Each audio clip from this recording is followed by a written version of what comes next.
All right. Hey, what's up, guys? Uh, Harmon here. Tonight we're gonna do some. I think tonight we're gonna do probably just two best ball manias. I'm planning on two drafts. I could do like a Pomeranian, but I am a little bit behind pace on my BBMs. I have 35 left still, so I'm thinking I'm just gonna do two of these tonight. And then probably call it after that. But that should be pretty good. Let me check in with you guys. OMG, got like woo Hartman. Ready to do DK Millionaire. Hey, thanks for stopping by, brother. I appreciate it. DK Millionaire, I don't know about that one. I'm really not in on DK. I'll do some drafters. Like definitely I think this week, like on some streams, I'll probably do some drafters main events. I want to do a few more of those. But mostly I'm gonna stick to BBMs. I'm a little bit behind pace as is. Just finished a big gorilla, got my one entry in. Nice, nice. That's awesome, man. I did one a couple of weeks ago or about a month ago with Fantasy Football Garage with Candyman. I think you might have saw that one, but yeah, we did one. But yeah, that's really cool. I think it's a really good tournament for ROI. So that's awesome. You got an entry in. Where you is the garage tonight? Where you at? Oh well, the garage. He was on Bindle's channel. I think it might have been on Bindle. I was watching it, but I didn't know whose channel it was on. It might have been on Bindle's channel. They do the ballsy every Monday night, but they like switch channels. Um, imagine having Jordan Westbury in a beast lineup. Damn, that's a little bit tough. Yeah, game over. Nick Boglich, what the fuck? Yeah, what the fuck's up, brother? Thanks for stopping by. Dirty P, what's this? Hey, what's up, Dirty P? Thanks for stopping by. I'm gonna try to do some BBMs. Oh, okay. Oh, good luck, Harmon. Thanks, Godlike. Appreciate it. Oh, Dirty P, who gave me a badge? Oh yeah, I went through the YouTube comments. I think on the last one, I just like gave some people the mod thing. Just in case, because like I don't know, I only see it on StreamYard, so just in case if I ever miss anything, I know sometimes it like hides comments if they put in like a swear word or something. So just for stuff like that, or if there is ever anyone like spamming, I guess you can like block it or whatever. If you know if you're watching, here watch it. Awesome. Biggest tank adjustments in last week. Um, biggest like just in general adjustments. I don't know. I mean, unless you're asking about Tank Bigsby, I think I moved Tank Bigsby down a little bit. But like in general, I guess like Ja'Cory Krosky Merritt. There's a couple of later guys. We'll maybe get a little more into that when I get in the draft. I'll finish catching up with you guys and I'll hop into one. Congratulations, P. I'll get you the mod powers probably after this one, Nick. JCM 12th round. Yeah, probably. I'll watch that later. What? Oh, the ballsy. Yeah, yeah, yeah. What up, Herman? Hey, what's up, Paul? Thanks for stopping by, brother. I'm Max BBM. Love watching though. Wow. Yeah, I mean, I think that can be good or bad, to max early because you did get some unique ADPs, and then there's some late guys you might want more of, but there's so many contests too. You can always, if you want to get more, you can do tons of other contests. Hammer, yeah. Yeah, you use it appropriately. You have a lot of power. I'm Scammer fans too. There we go. What's up, Bo Daddy? Thanks for stopping by, brother. We're about to hop into a BBM. I'll count it down quick. So we're gonna hop in 10, 9, 8, 7, 6, 5, 4, 3, 2, 1. All right. So we're in the BBM. It's +7. So if anyone wants to hop in, go for it. I am gonna have to mess with my rankings a little bit. I set them like last weekend. Um, there's been a few movements I want to kind of catch up on. Like I know I need to move Quinshawn down. I think I already moved him down some, but just the fact that he's still not signed, it is a little bit worrying. Uh, just because he could, I don't know if he ends up missing even more camp or gets a suspension. Uh, it could be kind of tough for him to actually gain that role, especially, even early to like mid season, especially if Samson's looking good. So I'm gonna move him down just a little bit. I'll just move him in with like just kind of where Dobbins goes. That should be pretty good. I could even move him like one spot behind Dobbins. That should be fine. And then I already moved up Ja'Cory Krosky Merritt some. So I put him right behind Jaden Blue and then just ahead of Benson and Ray Davis.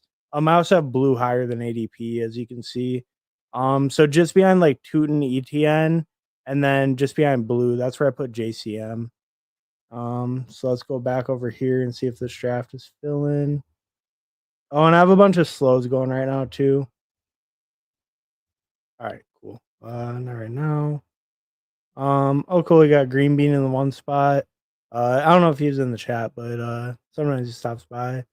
Oh, and Nick Bach hit the 10 right next to me. I'm gonna have to snipe this guy before he snipes me. Uh, it's either snipe or get sniped out here. Great username in the 4 spot. But yeah, I think that's it. I know Nick and Green Bean. So we'll see what I get at 9. Usually it's just kind of best receiver available. Are you still drafting JCM and BBM?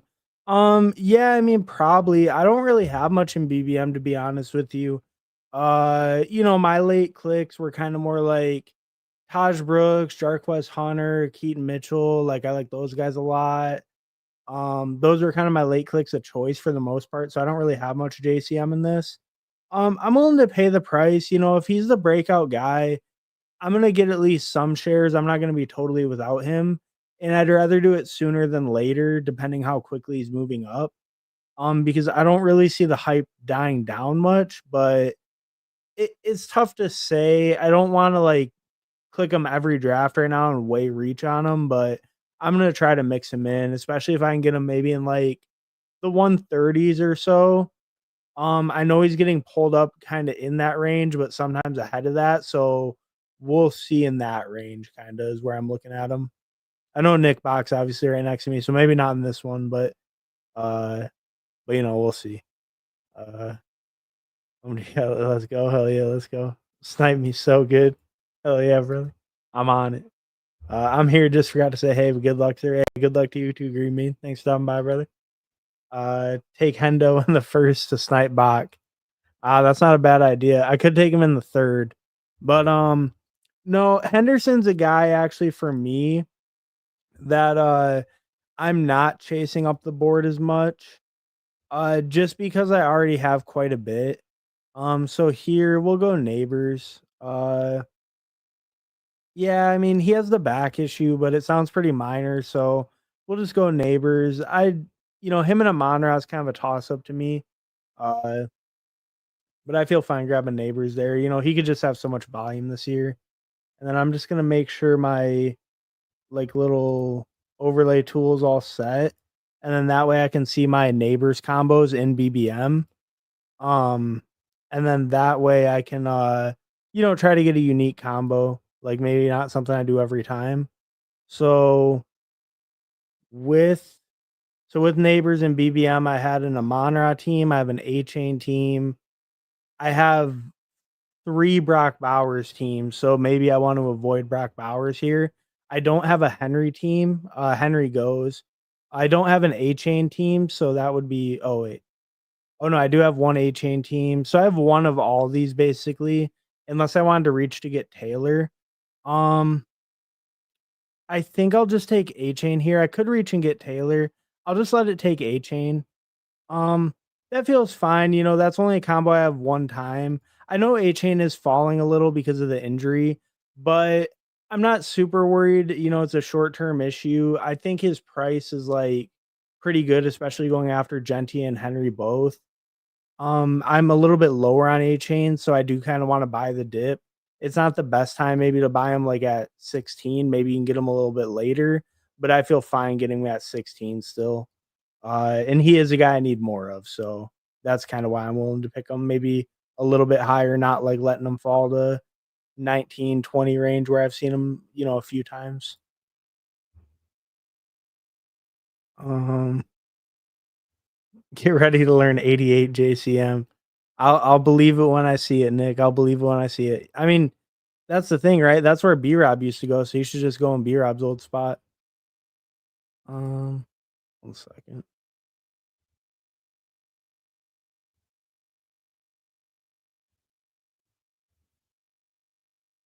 You should dominate Nick Bach. I agree.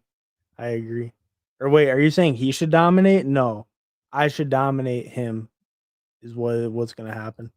Uh what are we winning with JCM? Is this a Jordan Mason Dave Montgomery bet? Or do you think there's more?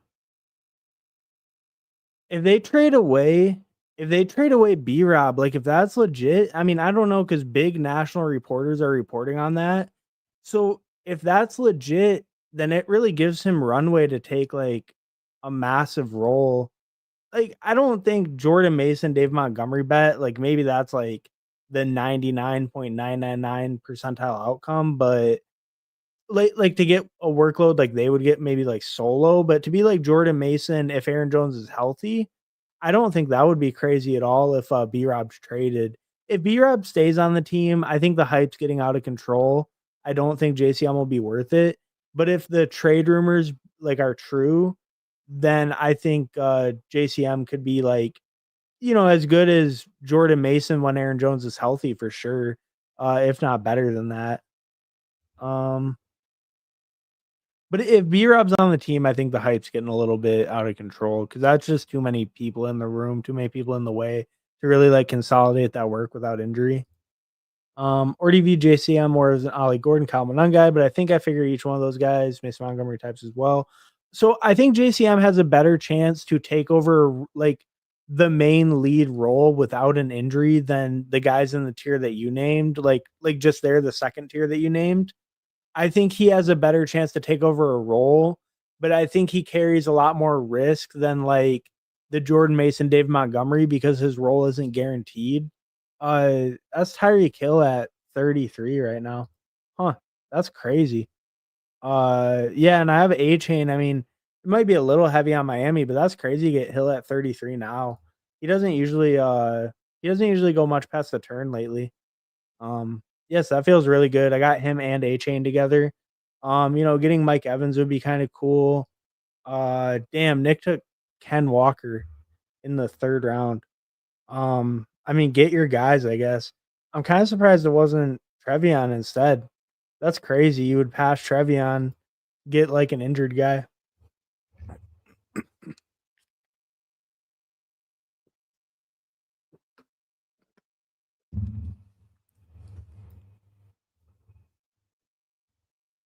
Um, Tank Bigsby or JCM flip. Tank Bigsby or JCM. I think I have it. I think I have a JCM, which is I'm pretty out on Bigsby. Let me make this pick, and then I'll actually scroll down to that range, and I can show kind of my rankings on it. Because I know I have Bigsby right around JCM, and Tootin right around them too. Yeah, I figured he was gonna take Trevion. So I want Mike Evans. He goes with my Miami. So I have that game like completely built out for week 17. A Chain and Tyreek on the same team. It's pretty heavy, but two pieces from the same team can work, especially if two is healthy and Miami's kind of working out this year. I could have their two like highest scoring pieces. Sorry. And Tyreek at a pretty good price at 33. You don't see that as much lately. Early in the season, you could get him there pretty often, though. To be fair. Um, all in Hill at 33. Yeah, no, I was a little surprised because like I guess damn, there's one team, the 3 spot. They got Jonathan Taylor at the 3-3. That's crazy. But they took Trey McBride at the 210, so they kind of ruined it. Because like usually you would just take Jonathan Taylor, then Trey McBride. But they went Trey McBride, then Jonathan Taylor. Great value, but it's kind of pointless. Um, yeah, no, just some interesting picks, I guess. Like JSN getting pulled up a little bit. Not too much else too weird, I guess. Hampton got pulled up a little bit. Um, but yeah, I guess he just kind of got pushed back. Um, oh yeah, and then Green Bean's up. We'll see what he's doing on the clock, or we'll see what he's doing on the turn in a second.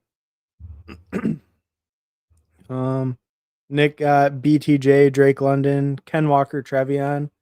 I mean, I like that combo. I can't pulling up Ken Walker. to the third. It's a little bit rich, but he is going to end of the fourth now. So if you wanted both of them, I don't really hate that move. I kind of get why you would have to do it if you wanted like both of them on the right side of the board. So that kind of makes sense to me actually. It looks weird seeing Ken Walker in the third, but it's like the actual pick isn't that crazy that you took him at. It's just weird seeing like a three next to him. Uh oh, and then green bean. So green bean started Chase, Garrett Wilson, Sutton at receiver, and then Hampton and Hubbard at running back. I think that's pretty solid overall, right? I mean, you got three solid receivers, clearly the alpha on their teams. Hampton, obviously, he's been a giant riser. And for good reason. He's a first round running back on the Chargers. Hubbard looks like his role is pretty good. He might get his work eaten into a little bit. Like, I'm not huge on Hubbard, but I think he's like okay where he goes. Brees Hall at 5'3" is insane. I wish I was at that spot. Uh, wow, DK Metcalf or Ricky Pearsall. Um, I guess it's DK Metcalf. We'll just scoop a little bit of the value. I do like Ricky Pearsall a lot. I mean, you can see I have like 17% in BBM. Also, Rome, I have like 16%. DK, I don't think I have a ton. I have like 7%, so that'll get me closer to 8. He's a guy I'd like close around like 8%, right around field. I'm pretty okay with DK, but I think his upside might be a little bit limited if they're like a lower pass volume offense.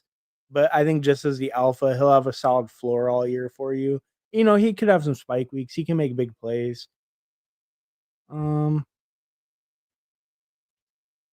let's see. Too easy, my boy. I've seen JCM in it. I assume that was about the RBs. I've seen JCM in the 120s on occasion. Yeah, I think I've seen him. I've seen him in the one teens is the earliest, like 117, 118. We could go Olave or Debo here. I queued up Olave. James Conner wouldn't be bad either. Let's go James Conner. I'm actually pretty low on him, and there's not really a good reason for it. James Conner's really good when he's healthy. He's just older. Man, that was a long lag on that. But yeah, James Conner, he's just a little bit older. He has been kind of injury prone. Not terrible. He has a lot of like nagging injuries pretty often, but he does play through a lot.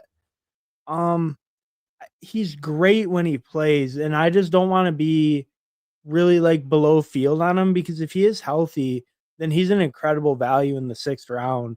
I mean, James Conner, when he's healthy, he scores like, he's clearly an RB1 when he's healthy. So, like, top 10 running back in the league usually. Um, so he's just a guy I don't want to be too far below on, even though he is older and maybe a little bit more fragile.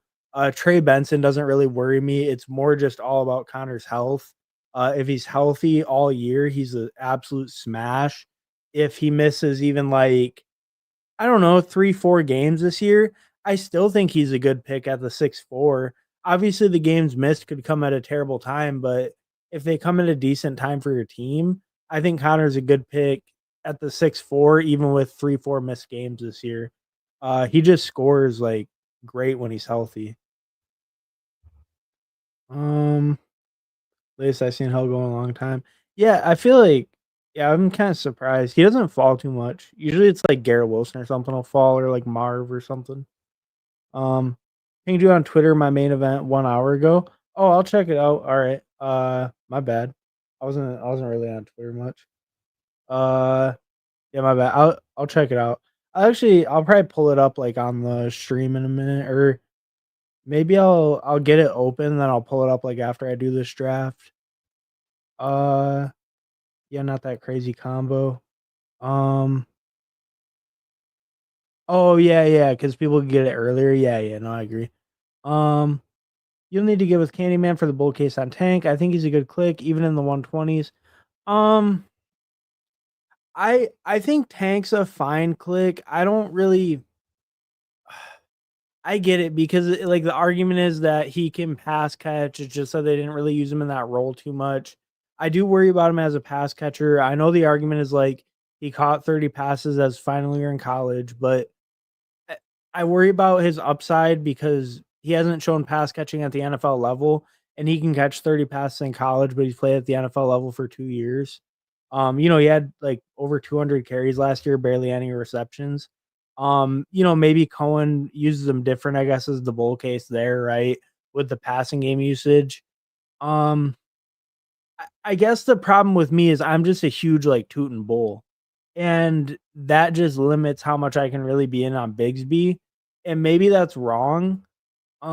We can see with Bigsby, I think I'm at, like, probably 6% or something. No, so I'm overfield on Bigsby, actually. I'm at 8.9. This is just in BBM. We could see real quick all tournaments, I'm probably underweight. Yeah, like 6%. That's kinda what I thought. Let me just switch it back. Let me make this pick quick. Um but yeah, in BBM, I'm overweight. In all tournaments, I'm slightly underweight. We could go Addison or Hawkinson. We'll go Addison just because he has a lot higher ADP. That's actually a decent little fall on him. So that feels great for my receiver room. I can easily eat his suspension because he's my fifth receiver and I have a really strong receiver room. And I have A Chain and Connor at my running backs. I feel really solid with this team right now. I think Wait, did Jalen Warren already go? I was Damn, he went at 74. I was gonna look at Jalen Warren for my next pick. He's a running back. Like I've been hammering Jalen Warren lately. I guess he went really early in this draft. Um, Hawkinson would be cool. If not, we could probably go receiver. Uh, I don't have any QB option. Well, no, I can take Baker actually. So if Hawkinson goes, we'll take Baker. Okay, yeah. So we'll just take Baker here because we have the Miami bring back. We might even take both QBs in the same game. I know that's not like exactly optimal, but I don't have a ton of QB outs. It'll really depend if I'm able to get JJ McCarthy back, and then maybe I can just go with Rodgers and I don't have to get Tua. But I do have so much capital invested in the Dolphins offense. I might want to just pick Tua. They also do intersect with Pittsburgh. So I could use like DK as the bring back for that. So I will probably target Tua. We'll kind of see though. It just depends how it goes. But I'll probably target two QBs from the same game, even though that's like maybe a little bit disadvantageous. It's not really disadvantageous. It just gives you less outs. But I think Miami versus Tampa Bay, when I have so much capital already invested, it's not too bad to get both QBs. It's a good environment. The defenses are bad. It should be a good game to kind of buy into, kind of put all your chips in. So I don't hate it too much to do two QBs in the same game, but it's something I'm definitely not going to do very often. Uh, Thanks for the donation, Nick. The one spot passing on JT for Omarion, who's going 4-5 in this tourney, is kind of crazy. Um, okay, like to me, also, like I love Jonathan Taylor, so I kind of agree with that, but I do think that Hampton right now, especially if you have a little bit lower exposure, he's the guy worth pulling up. His upside could be crazy. I'm not as crazy about Hampton, like pulling him up like super high, but I'm a little bit overweight on him. I definitely like him. I can see the case to pull him up. But I'm a big Jonathan Taylor guy also, so I wouldn't do it over JT personally, but I can kind of like see the case for it. Uh, Oh, do you have it? Pepper Tony, sup, pups? Hey, sup, Pepper Tony? Thanks for stopping by, brother. We're in a BBM right now. I'll uh, I'll actually recap the team real quick. I'm a couple rounds in, so I have a 1-2-5-0 right now.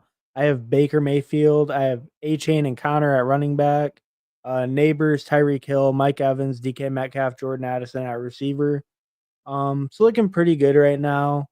Uh, Probably looking at like tight end here, maybe running back. Not the best running back range. I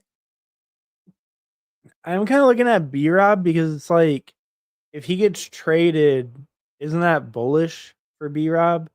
I mean, because if he's getting traded off the team, then that means someone's trading for him. Okay, he gets picked.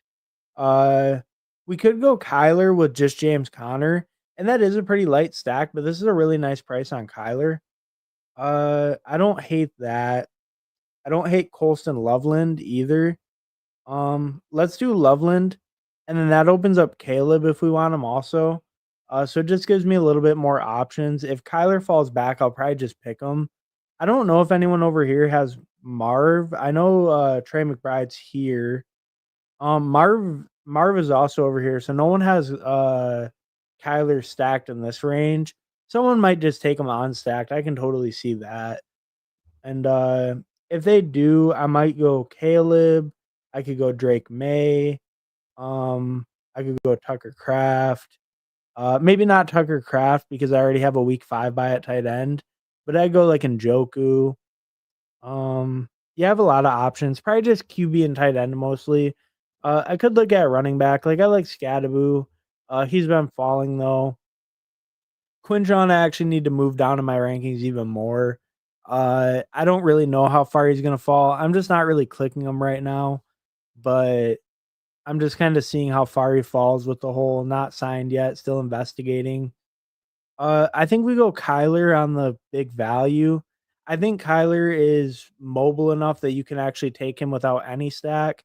I do have James Conner. It is a running back. He does catch passes though. I could throw on a Michael Wilson if I really want to. I definitely don't have to. I'm not going to be like really targeting that, but if it lines up, I'll throw him on. We can go back to the board now. Um, Agree on Connor. He's a reason I'm underweight Hendo. I'm at like 15% Connor and BBM. Just got my Hendo to 5%. I think what did I was underweight Connor, right? I think yeah, I'm at like 7%. So this will bring me close to 8. But Henderson, I actually have a lot. I have 14. I guess not a lot. I think I have a lot in like total tournaments.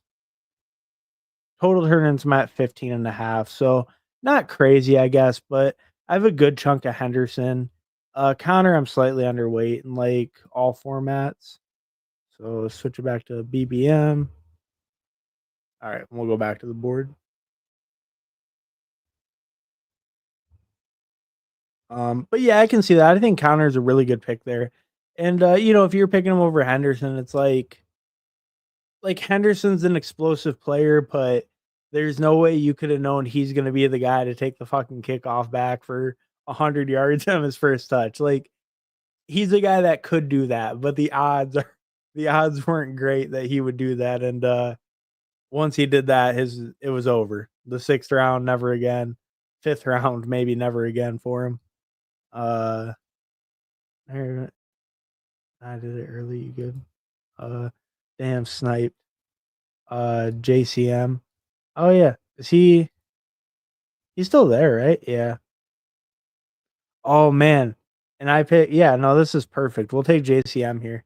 Uh I mean, I'm pretty sure Nick's a big JCM guy because I saw him like all day today bull posting about JCM. So it'll be pretty cool to take him like right in front of Nick.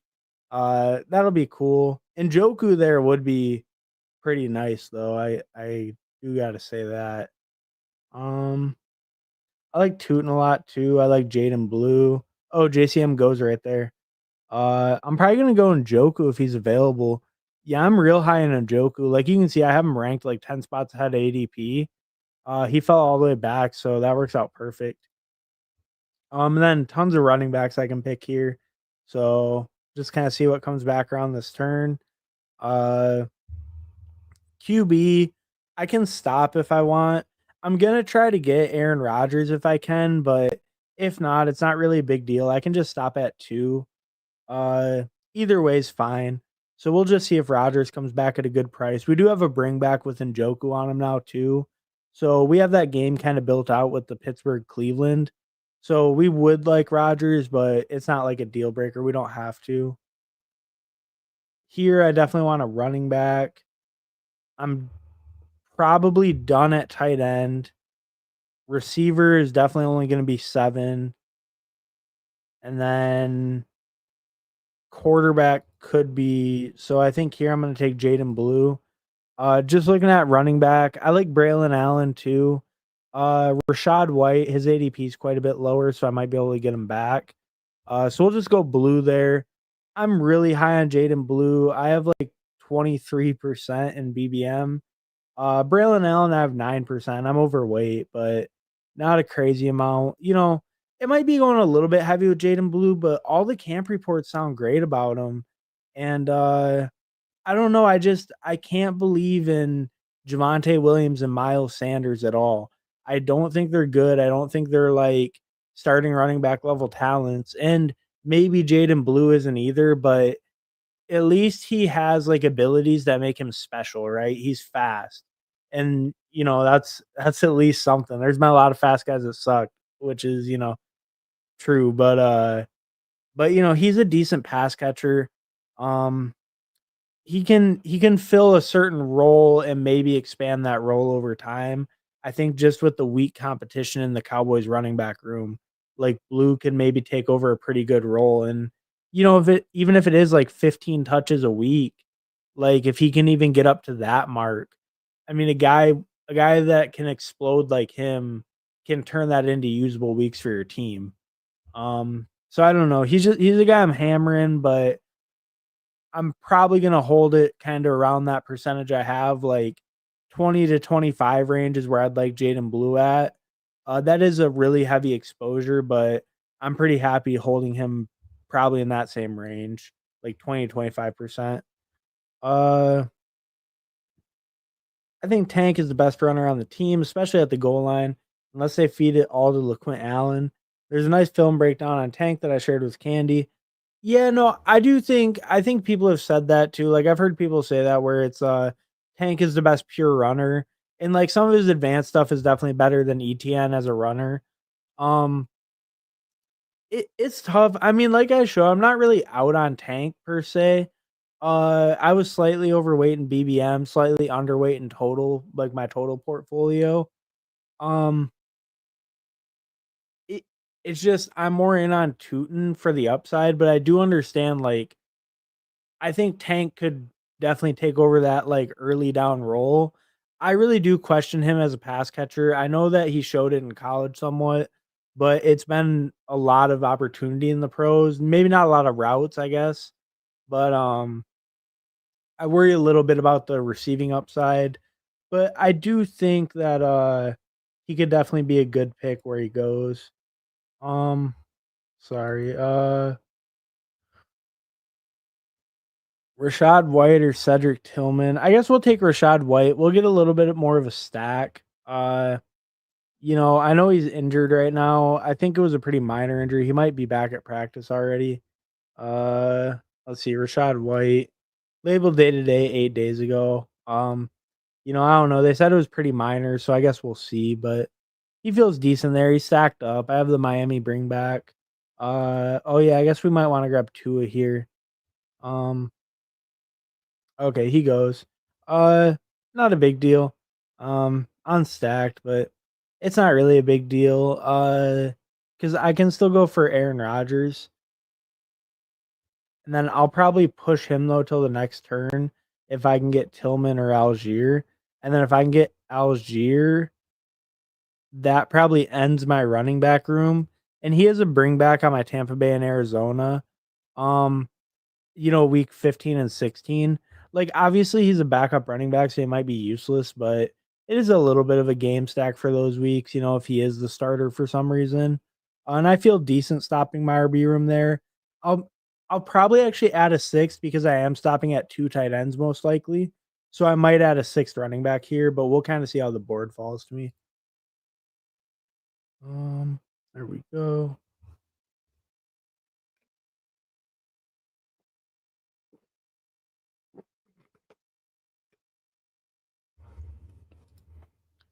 Uh oh yeah. Oh, my bad. I left that comment up. Yeah, no, I do think Tank could be the best pure runner. Um, and even though I'm in on Tootin, like he does have red flags for sure. Like he has a high stuff rate in college, right? he has a lot of like negative or carries for zero. Sometimes he doesn't find the right hole. I do think people have said his vision is generally pretty good, but there's some question marks around that. How much does just pure speed translate? Like, he gets compared to Bucky a lot, but he's not elusive in the same way. He's more just fast. Uh so I can kind of see that, but it's not like Tank is arguably the best pure runner on the Jags, but it's not like Tank is a special runner. It's not like Tank is Nick Chubb waiting in the wings, some crazy like, oh, pure running back. He's so great. Like he's good, but he's not a special like talent. Like when you look at like juke rate or like evaded tackles, stuff like that. Like true yards per carry, stuff like that. He's pretty average. He's not bad, but he's not like amazing either. So if the rookie is really good, either of the rookies is really good, they could maybe take over that role. Um Sharpman, hey, what's up, Fantasy Football Garage, my dog. Thanks for stopping by, brother. If Dolphins are revived, this is a smash. Yeah, exactly, exactly. All Dolphins team. Someone took Tua, but Dolphins Bucks, they're going for 55-50, week 17. Uh, did you take JCM at the 109 or no, no, not quite. We let him slip a little bit too much. We tried to get him too cute. Next time, second round at the latest, next draft. The garage. He's here. He's here. We're trying to decide whether or not to chase JCM.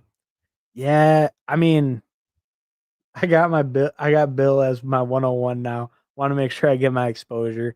It's the only safe way. I think you just do that. We're already so many drafts deep. It's the only safe way to do it. Um, oh no, May snipe on Nick. Oh yeah, one pick before him. I saw that earlier. Or like one or two picks before him, right? Yeah, Drake made 10-2. Nick's at the 10-3. Yeah, that was brutal. Because I was hoping Nick wasn't gonna take Kyler, and then I saw May go, and I'm like, fuck, he might snipe me now. Um, so here I'm probably thinking Aaron Rodgers. Jalen Wright's another guy I'm gonna have to move down my rankings. QJ too. I had QJ move down. He just keeps falling, so he catches up. But I'll keep moving him down faster than he falls if I can keep up. Um, yeah, I think here it's just Rodgers. Like I said, we have that game all built out because we have DK and we have the bring back with Njoku, and we also have the week 15 with Miami. So we have Miami week 15 and 16 with our Pittsburgh and Tampa Bay. We have 3 stacks now, with our one with Mike Evans, one with DK. And then we do just have Kyler with James Conner, but Kyler is far and away our like most mobile QB. So I don't really mind having him with like kind of the lightest stack of the 3. We could actually look. I don't know where Michael Wilson's probably gone, I guess. What kind of pick does Michael Wilson go these days? Oh, okay, he's gone, but his ADP is not for like 10 pick. Oh, he just went. That's my bad. Uh Okay, yeah, so you grab Michael Wilson. I guess he has Joe Burrow, so that's a bring back. I don't know if he's not really stacking anything. That's probably just random. Probably just a Michael Wilson fan. Um, I guess here, I mean, we could pull up Torrey Horton. I don't know if that's really like, I don't know if I'm gonna pull up Torrey Horton. I don't know about that move. We'll just go Darius Slayton. We'll actually go Jalen Coker if we get it in. Jalen Coker is one of my guys. I have like 16%. Everything's been super bullish in camp.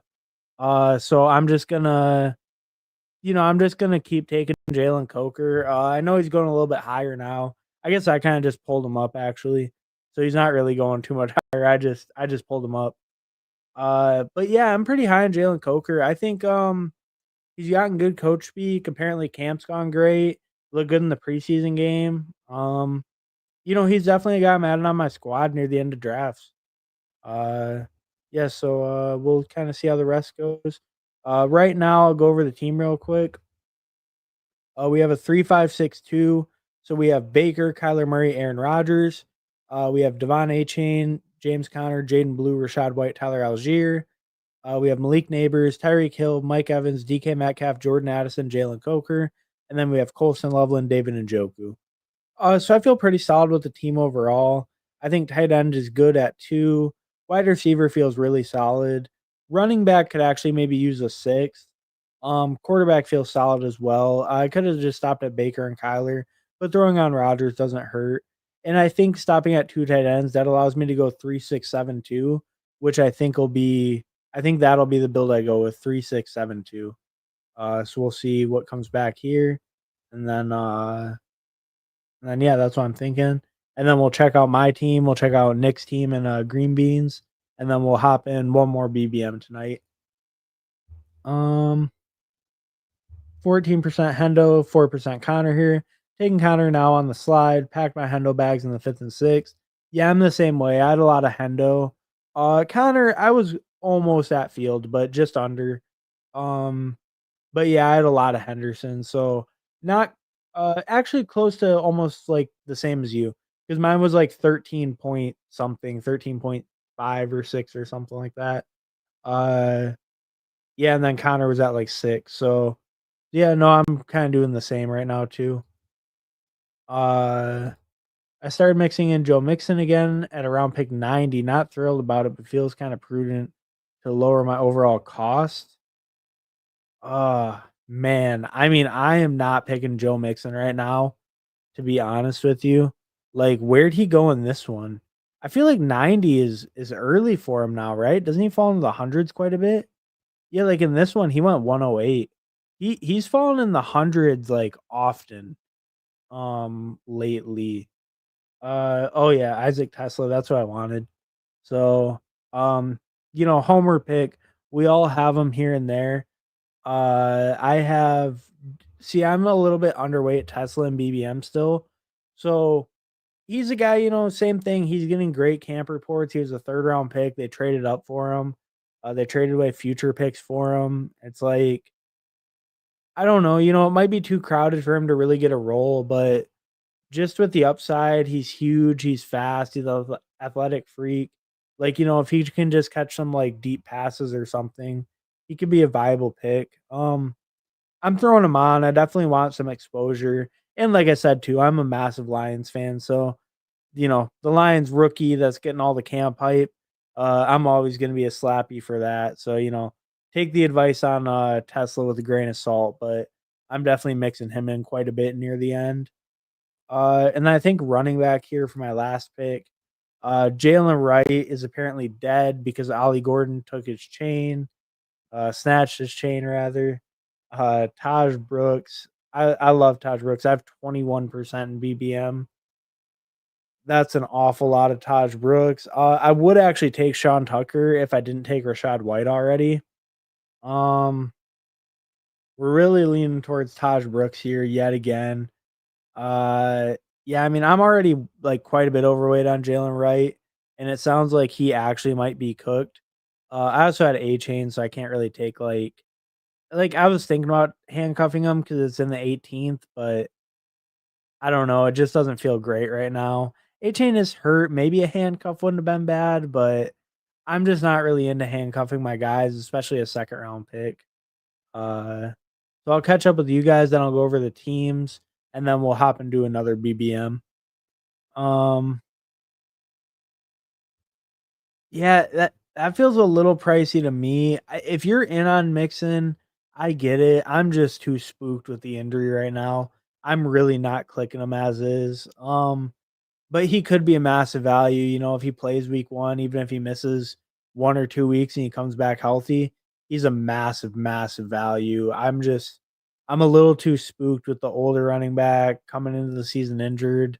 I I just don't wanna take that bet, but I get it though. The upside's massive if he can stay healthy. Um, it's 3rd round Hendo for me.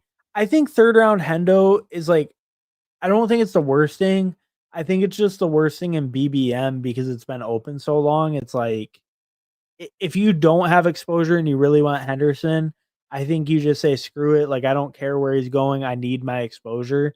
And I get that move. Like, if you want your exposure and you're worried you don't have it, I think you just take the guy. You don't worry people got him later.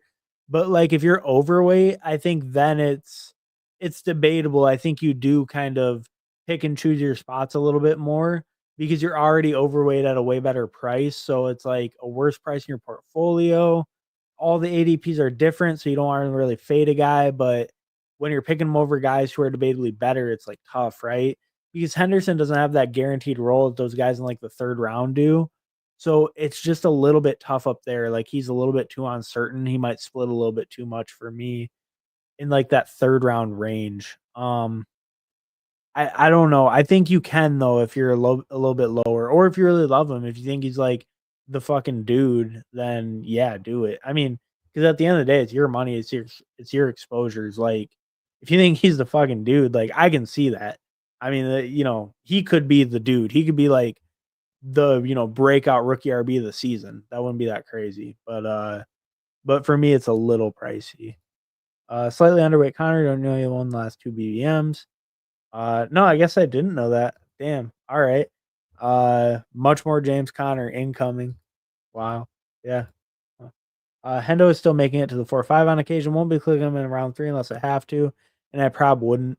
Yeah, that's kind of where I am. Like I'm taking him in the 4-5, like especially if I can get him near the end of the 4th, or anytime in the 5th, I'm still taking him. But if he's early 4th or like 3rd, I'm not really clicking him much there. Nick just learned ball. It's time to start feeling Phil Maffa. I have a little bit of Phil Maffa. I bet I have no, I don't have any. Well, that's BBM though. All tournaments. Tell me I got some Phil Maffa. Damn. All right. Next draft, Phil Maffa incoming. Uh, who Dust Williams and Dust Sanders pass? Exactly. Who the fuck took me? What up, OMG? What up, Nick? What's up, fam? Hey, what's up, Williams? Thanks for stopping by, brother. We just finished up BBM. I'm about to hop in another one just a minute. What up, Dirty Sabu? Garage. What up? What up, garbage? Damn, harsh. I'm at 17% both Tootin and Tank.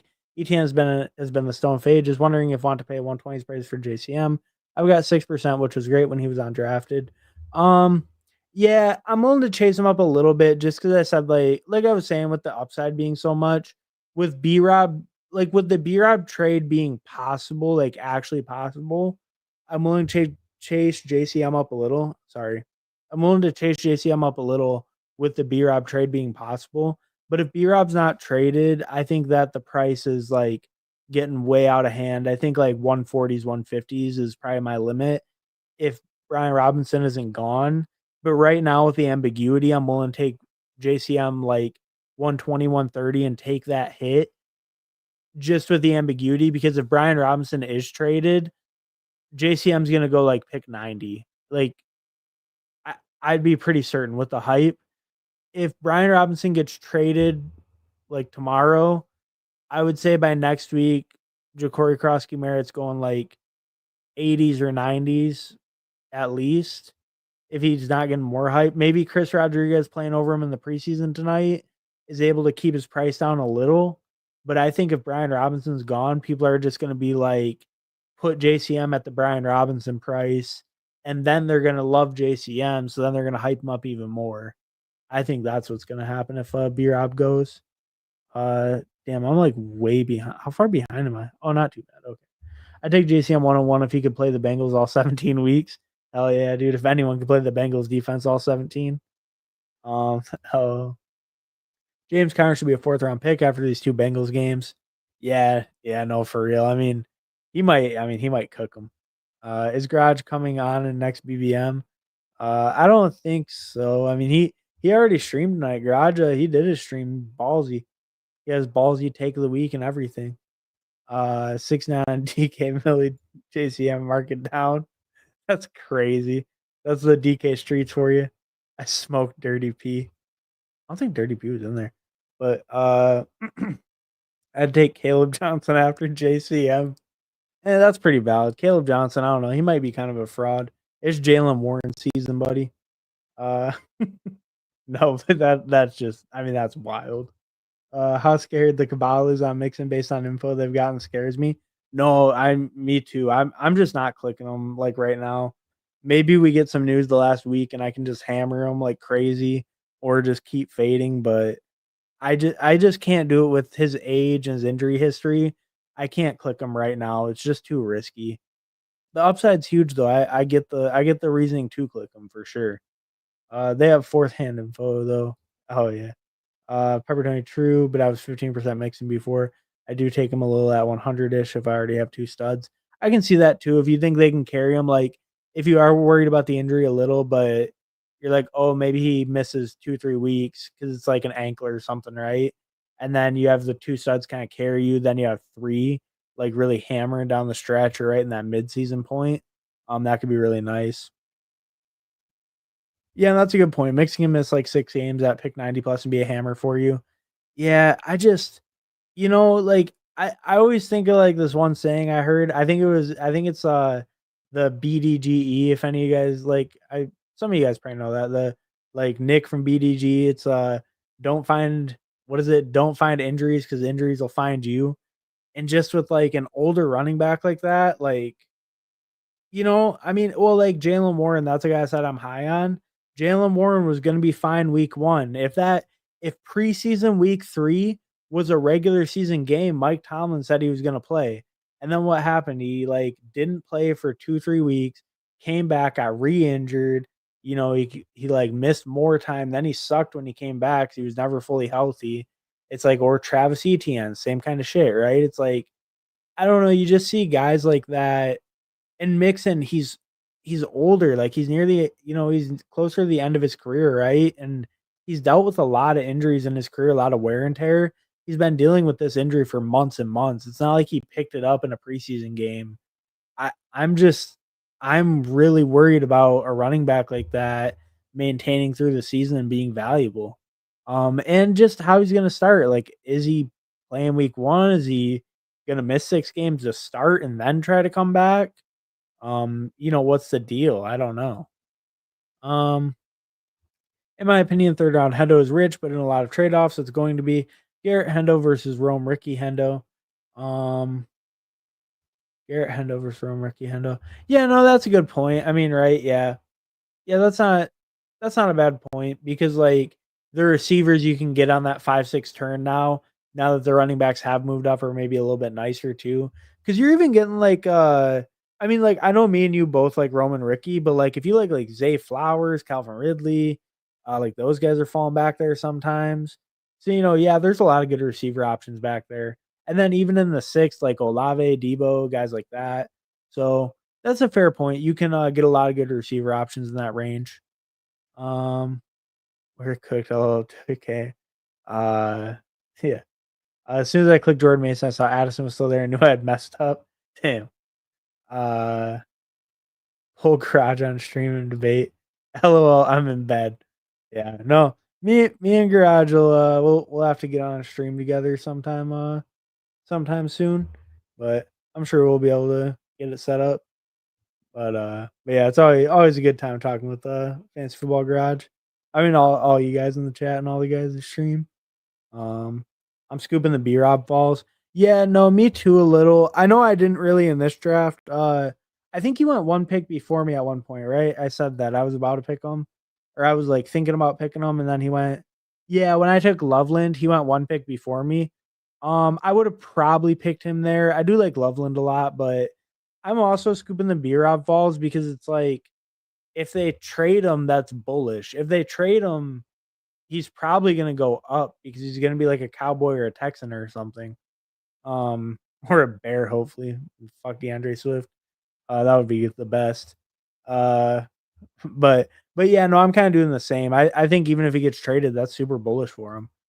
Um, my ballsy take of the week is Nick Bach at 5,600 is way too cheap in the Herzig best ball contest.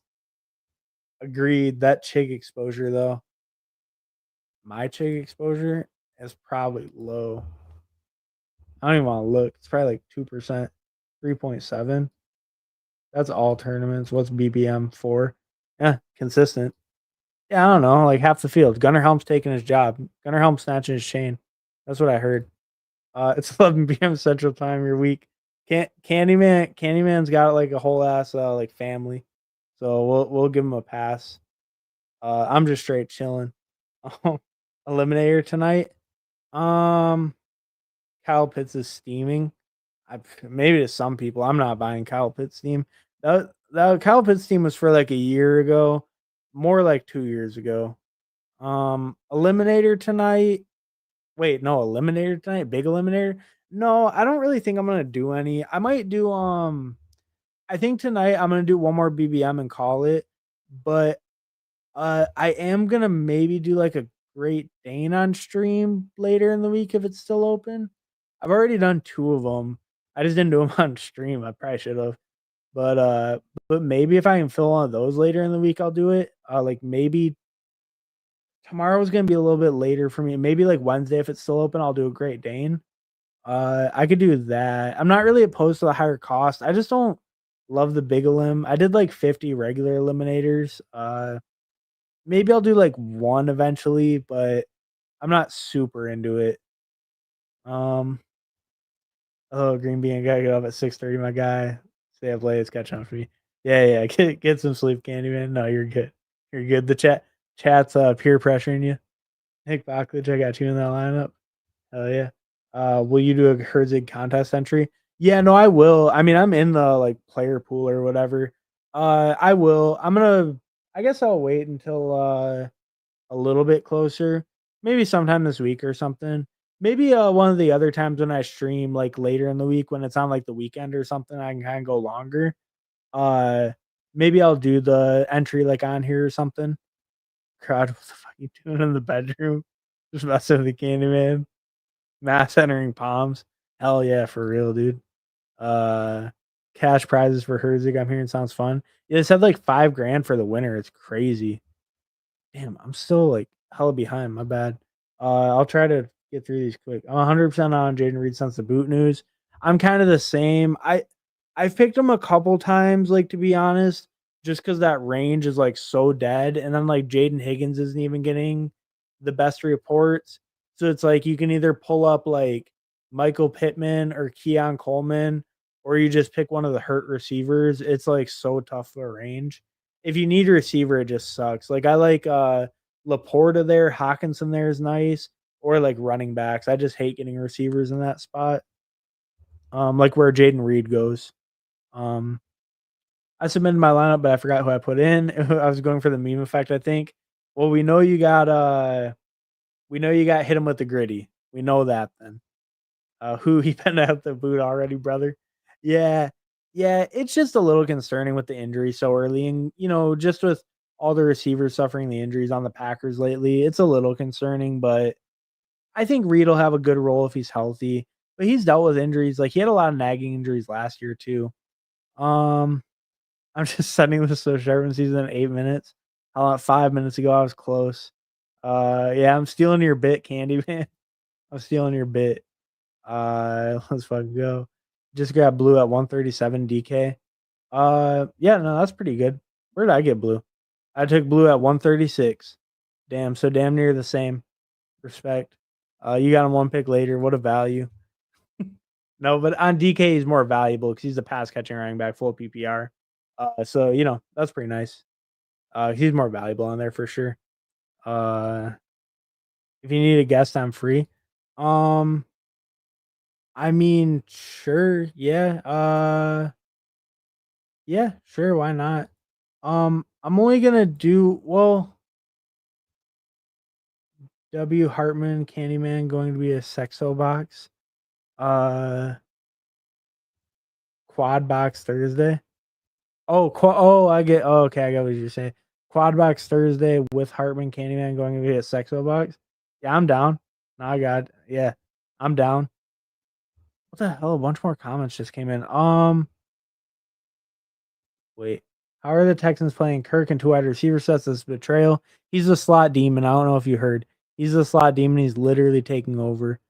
Um, Reed's too good at spiking to ignore completely. Dubs is a nicely priced alternative. I'm waiting to see who has the highest Scatterbo exposure, and I'm taking all of them. I picked myself on the lineup. I wasn't an option. But, fair enough. Fair enough. I'm waiting to see who has the highest Scatterbo exposure. So you just like wrote it in. And I'm taking all of them. It's not me. I got like 14%. I'm overweight.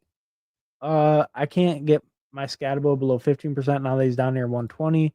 Just offering, no big deal. Yeah. So who aims if you wanna I don't know if you like I think maybe if like a different night this week or something, because I'm just gonna do one more. I'm gonna get off like pretty quick after that I do the second draft. Um I don't know. But maybe like one night later this week or something, or maybe like yeah, like maybe one night later this week or something. Um Hartman getting too famous to see this comment because chat is going so fast. Yeah, no, you guys are popping off. Hey, I mean, I appreciate it. No, it's awesome having all you guys, talk ball with and stuff. Yeah, with is this a fantasy football stream? Where's the drafts? I love Candyman coming in my chat to troll me. That was great. This is payback for all my time as a chat rat. Best value on DK in your opinion? Honestly, dude, I don't really draft on DK. I bet Chris Olave is a hell of a value. I bet Alvin Kamara is probably not even a good value on DK. I bet Chris Olave is a good value on DK. Who else would be a good value on DK? Mm, Adam Thielen's probably a good value on DK. I bet Tet's a good value on DK. Slam Tet McMillan. That's my advice. I don't even know what pick he goes. I bet it's good though. He's probably like a fourth rounder. He should be like a third rounder. He's gonna be a PPR fucking merchant on Carolina. Uh, I'm not drafting against the Saxo Fox Nick Mockledge. Going against the quad box is brutal enough. Yeah, but we might all get mixed up. Sounds like a man. All right, yeah. No, and I do appreciate it who like normally I would, but yeah, I do got work. I'm gonna as soon as I finish the next one, I'm probably gonna hop off like real quick. All right, all right. Who's streaming next time at a party? I want to go hit another bowl. Go for it, brother. Hell yeah. I'm gonna do another BBM momentarily. I'm caught up finally. Christian Kirk is like Hollywood. We spent 3 months talking about them, and they're in street clothes by week 6. Um, yeah, no, I mean he did that last year. He had a pretty nice year like 2-3 years ago on Jacksonville. I think he could be decent. I question Christian Kirk's upside, but I think he could be like a decent kind of chaperone type pick, like how we view like a Romeo Dobbs, Demario Douglas, like guys like that. I think he could be kind of in that same mold. He's a little bit pricier, but maybe he has a little bit more of a role than those guys, or maybe a little bit better offense, I guess you would say, like passing wise. Um, Henderson, have you ever tried Ligma soup? No, can't say I have, brother. I'm very interested to hear what that's about. Never heard of Ligma before. So super intrigued. JCM pick 80 in my draft. Holy fuck, damn, fucking crazy. Yeah, come on. Like B-Rob's still on the team. Like chill. All right. All right. All right. All right. Yeah, T Mac has a Q tag going in the 50s. That's insane. Hammer him. Hammer. Do another draft. Yeah. This is gonna be a JCM Rodriguez Eckler three-headed no winner in Washington. Pick 80 is nuts. I agree. All right. So I had a 3-6-7-2 Baker, Kyler, Rogers. Solid QB room. Love that QB room actually. A-Chain, Connor, Blue, White, Algier, Brooks.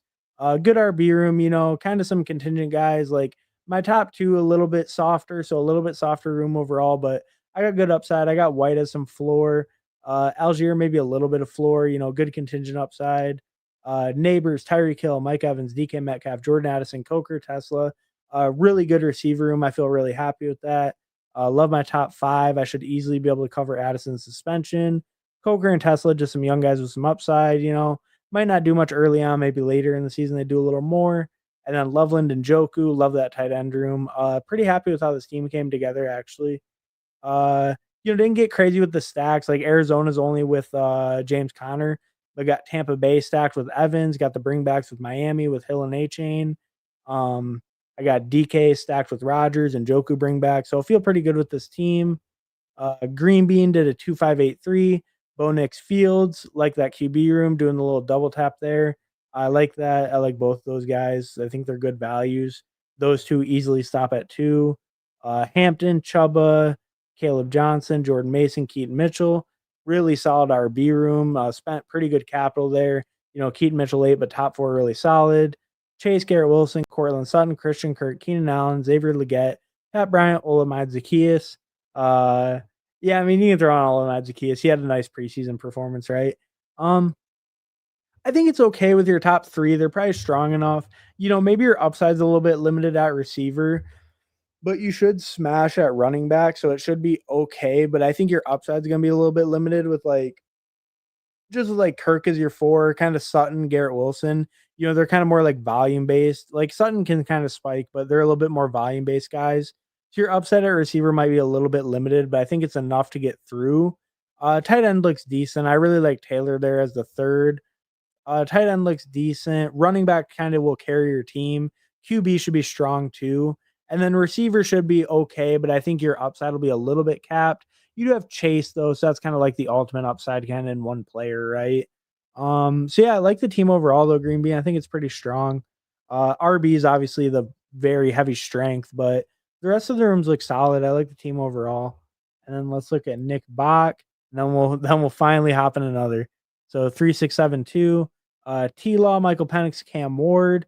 I like the QB room. You kind of went later, but I still think it feels like that feels totally solid. Like you don't feel bad at all having this QB room, and you didn't have to spend much capital on it.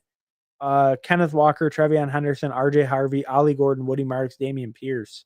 Wow. Okay. So the top three, you spent pretty good capital. You got three like strong, three strong picks. Two of them are rookies, obviously, but they should have a good role. And then you got three real late, like kind of more contingent guys, both Houston guys. Um, I think that's okay. I mean, I think your top three are strong enough. You're getting some upside with the Houston guys, maybe. Ollie Gordon, obviously, he's a massive riser as well. So yeah, I like it overall. Um, I think it could be a little bit risky early in the season since they might share time, the rookies, but Walker should kind of be your, like kind of carry the room and hopefully one of them can give you a usable week until they take over a little more. Trevion might take over pretty quick though. BTJ, Drake London, Rashi Rice, Jaden Reed, Cooper Cup, Luther Bird, and Cedric Tillman. I like the receiver room. Obviously Rice, you're taking on a little risk, but you got him at a good value.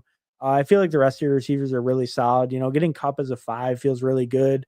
I'm not even super in on Cup, but getting him as your wide receiver 5, that feels solid on this team, especially with Rice. You can feel a little bit better about that early season. Burden for big upside, Tillman big upside, and then Hawkinson, Theo Johnson. So, kind of treating Hawkinson more like an elite tight end and kind of just punting the second guy. But I don't really mind that. I think you can treat Hawkinson like that. He goes as like tight end 5 in drafts. You can treat the tight end 5 like that. So yeah, I think the team's pretty solid overall. Like the build. All right, so I'll do a countdown and we'll finally hop into another BBM. And like I said, maybe later in the week we'll do a little bit different drafts, but I just wanted to get some BBMs in tonight. So I'll enter in 10, 9, 8, 7, 6, 5, 4, 3, 2, 1. All right. Location error. I'll just enter on my phone. I'm gonna enter right now. Right now. All right.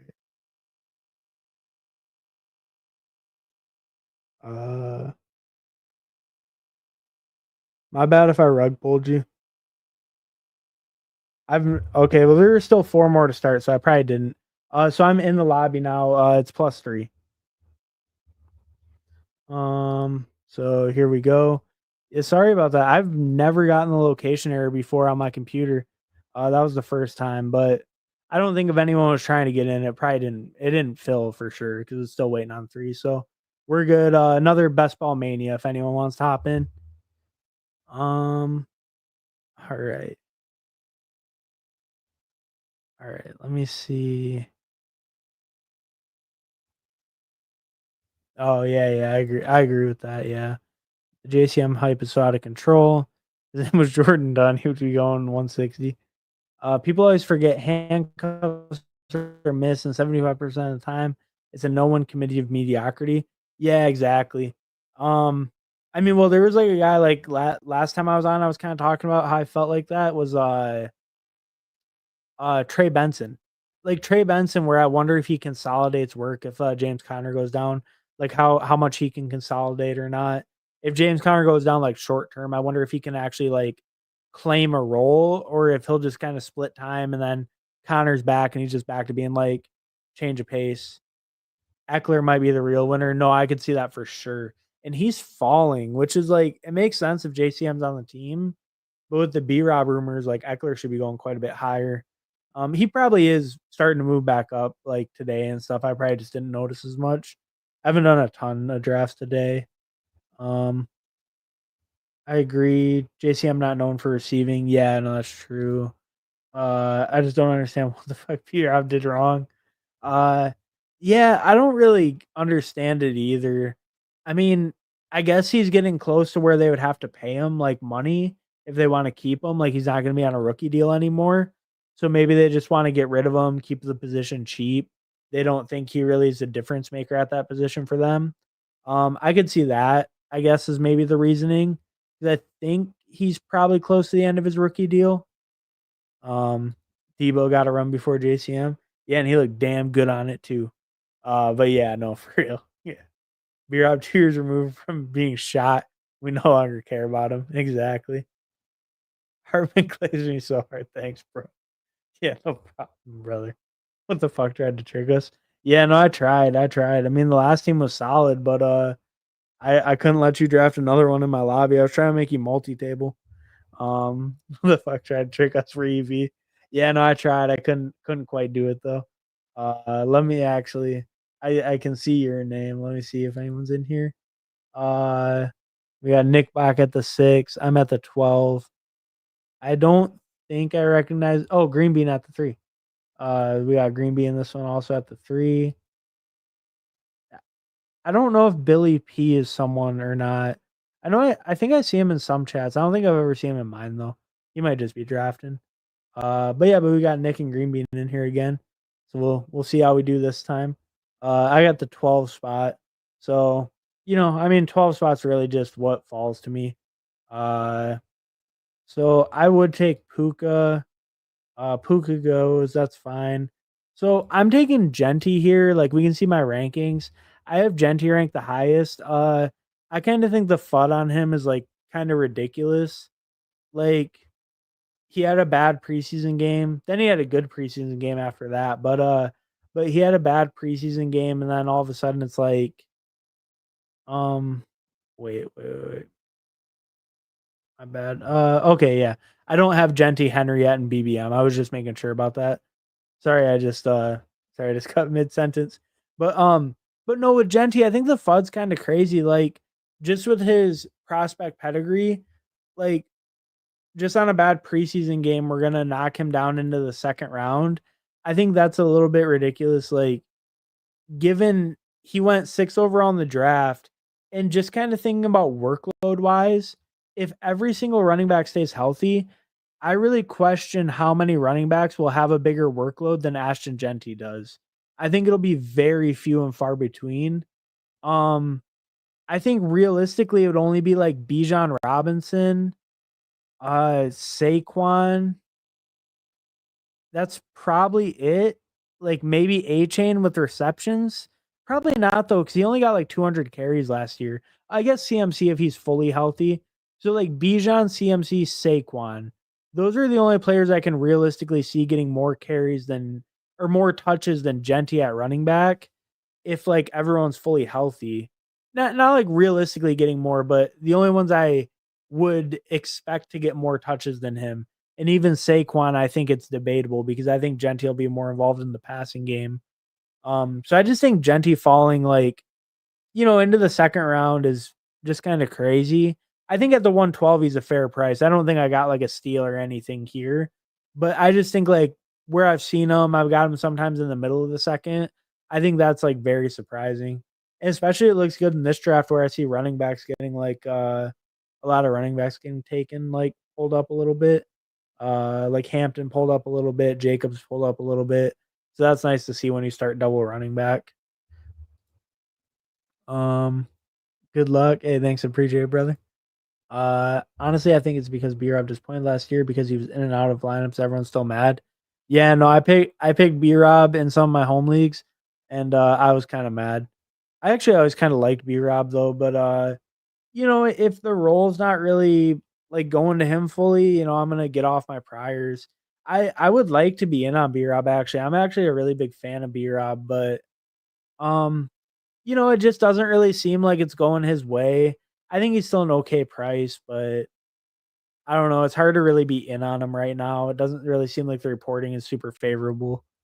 Uh, Heck, if B-Rob gets sent to Miami, it might help him return ADP better than being in Washington in the first place. Yeah, I mean, well, I hope he goes to, like, the Texans, the Cowboys, the Bears, like, I mean, the Bears is more just me wish casting, because I hate Swift. But, like, the Texans, I think that could be a good one, right? I mean, he's near the end of his rookie deal, he's, like, super cheap. They might give up, like, a late pick for him if they think they can be kinda contenders this year. If they think Mixon's injury is pretty bad, you throw B-Rob in there, maybe they're not super happy with Chubb. Throw B-Rob in there, he can carry the load for 6 weeks, 8 weeks, still work in when Mixon's back. I think the Texans could be good. Whoa, CMC at 4. Yeah, no, I mean, that is a little wild, but, I respect that pick. I mean, I'm all in on CMC. I have him ranked at 7, I only take him at 7, I'll be honest, I don't take him that high, but, I love me some CMC. So here we have Genty Henry. We can't really do anything for stacks, so we'll grab Tet first. Uh, he's just my favorite receiver here. And then if we went by my ranks, it'd be Devontae, it'd be Brees. I don't really want to start 3 running backs. That's way too much. Actually, let's pull up George Pickens. I think that's kind of interesting at like the 4-1. Maybe it's a little bit of a reach. His ADP is at 43 now though, which is insane. His ADP was in like the 50s forever. Uh but pulling him up a little, like obviously there's teams that got him way later than this, but I kinda like the team with Genty, Henry, Tet, Pickens. I feel like that's a combo I wouldn't have much of. I have a lot of Pickens teams. Um, so actually we can see, so I have Genty on here, so I can just click to add Pickens. So I only have one team with Genty and Pickens on it. And then I can remove Pickens. I can actually just go to him. Um, so actually Tet is my highest owned player on my team. I have him on 19 BBMs. So I have 4 Pickens and Tet teams. Um, I only have 1 Henry and Tet, and then I have 4 Genty and Tet. So Genty and Tet is a pretty decent combo for me. But I'm getting a little bit different with it. With the Henry Genty combo is unique for me, and then Henry and Pickens was pretty unique for me as well. Um, so it's a little bit different than my normal builds at least. Let me go back to the board. Sorry about that. I'm on the turn, so it's a little while to my next pick. There we go. Uh, yeah, no, that was a little surprising. I mean, I don't really hate CMC at 4. I'm definitely always taking Gibbs over him, and Saquon usually. Um, but if you want to take a stand on him at 4, I don't really hate that call. Uh, Dolphins win total is set at 7.5. Dolphins win total is set at 7.5. Yeah, that seems pretty fair. They do play in kind of a harder division. But yeah, I mean, I can see that. I guess maybe not the Jets and the Patriots. I mean, the Patriots are supposed to be better this year because of May, but I guess you can't really call them a good team again. Um, but yeah, no, I mean that sounds about right. The Dolphins kind of always disappoint against good teams. They like shell bad teams, and then they kind of disappoint against good teams. Billy P's BP. Okay, that's what I thought. Oh, BP, I'm here. Oh, hey, what's up, man? Thanks for stopping by, brother. Uh, Sladen, I always feel warm and fuzzy when I pick Henry or Genty. I'd have to have at least 20 teams with both. Damn. Well, I guess total portfolio, that's not too crazy. Oh, sorry, you guys can't see this round. There we go. Damn, Brees Hall in the 5th round is so crazy. I can't believe that. Like, I mean, to be honest, like, that's actually never gonna happen if I'm on the left side of the board. I can pretty much guarantee you after pick like 43, like I'm picking Brees Hall no matter what. Um, that's crazy. Braylon Allen is gonna bench him, I guess, right? So Brees Hall's a 5th round pick. Insanity. Um, oh man, Ricky and Rome. There we go. I thought Nick Bach was in this draft. Man, I thought he was in here. All right. So I'm thinking Ricky and Rome. I love Ricky and Rome. I have a ton of both of them. I could get James Conner again, but my running backs are so crazy. There's no point. Let's get the game stack. So Chicago SF week 17. That gives me 2 QB outs I like. Ricky and Rome together. So yeah, love that there. Amika was gone. Zay Flowers was gone. So wide receiver like Olave, Debo, Diggs. I like all of them. I'm overweight all of them. I do like Harvey too. I'm actually a little bit underweight on him. A little bit more of him would be nice, but just with this team build, I wanted to go double receiver there. And that feels great now. So I started out Genty and Henry, but then I got Tet, George Pickens, Ricky Pearsall, and Rome. So I feel great with this team so far. Um, all right. And then actually, yeah, let's see what Nick's on the clock right now. So let's see what Green Bean did. So Green Bean has a 0-1-4-0. Bijan Robinson, Lad McConkey, Garrett Wilson, Terry McLaurin, Calvin Ridley. Yeah, I mean, I really like that start so far. Terry at the 410, that's a crazy value. I can't really believe he's falling that far. He's supposed to be good to go. It's like I'm really shocked to see him fall that far to the end of the 4th. Like I think that's a huge value. And then let's see what Nick did. So he took Harvey there at 6-7. That's a good value. Saquon, Drake London, Josh Allen, Devontae Adams, Travis Hunter, RJ Harvey. Yeah, no, I like it. I mean, you got the Drake London, Devontae stack in the 4th round at the 4-7. Grab Hunter, get some upside. I'm not super like big on Hunter, but I think in the 5th round, he's a totally fair pick for the upside. Got Harvey at a good price, Saquon at 6, obviously. Yeah, no, it looks pretty solid so far. Yeah, but I mean, you didn't get Ricky and Rome, so I don't know how good it really can look, but it looks pretty solid. Uh, right. Can't do Genty over Henry or A Chain myself. Yeah, I mean, I think that's pretty fair if you don't really believe in the Raiders offense. I guess like to me it's just he's supposed to be like the generational talent and workload wise, I think he's going to get a bigger workload than Henry or A-Chain if all 3 of them are healthy and play all 17 games. I think Genty will have a bigger workload than either of them, especially Henry. Henry for sure. A-Chain maybe not because A-Chain can get a ton of receptions, but I think Genty will have a bigger workload than Henry. Henry's mega efficient on the Ravens though. I understand that, but I think Genty could have like a noticeably bigger workload than Henry. Henry gets workload managed sometimes, especially if the Ravens are winning. Feel like Genty's ceiling is Henry's floor. I disagree with that. I think as a pass catcher, he can do a lot more than Henry. Um, I think that his workload will be noticeably bigger than Henry if they're both fully healthy. And I just think as a pass catcher, he can do more. I do get what you're saying though, like in the sense of touchdowns. If both are healthy, then Henry will probably have too many touchdowns for him to like really keep pace. Maybe receptions make it close, but I could see that argument. Genty also does have the upside though of like, I mean, he's a rookie, he's young, he gets stronger as the season goes. Derrick Henry's an old running back. He is the king. He's not human. I'm willing to admit that. But it's a little more risk in that sense. We'll grab Jalen Warren here over Caleb Johnson. Is that crazy? It's probably crazy. We'll let Caleb Johnson go there because I have a really low Caleb Johnson and I got him at 84 right there. So we let Caleb Johnson auto on to the team. I'm thinking Josh Downs here. I could pull up Keon Coleman actually. Let's pull up Keon Coleman. I really want some more of him. I think I'm just overweight. I'm at like 12% actually. but he's the guy I actually really want more of. So we'll pull him up just a little bit. I'm really hating this range right now. I like Josh Downs, but he's already hurt. There's like so many mouths to feed in that Colts passing game. The quarterback play is probably not going to be very good.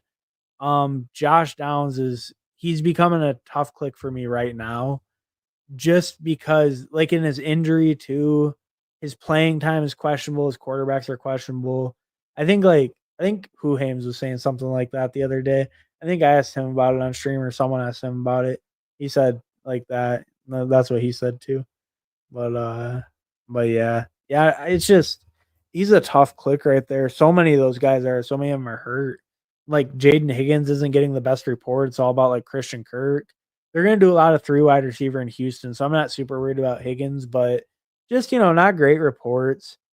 Pittman's okay, I guess. I think he had like a minor injury, but I think he's fine. That range just kind of sucks right now. And like Caleb Johnson, I'm not even a huge fan of him.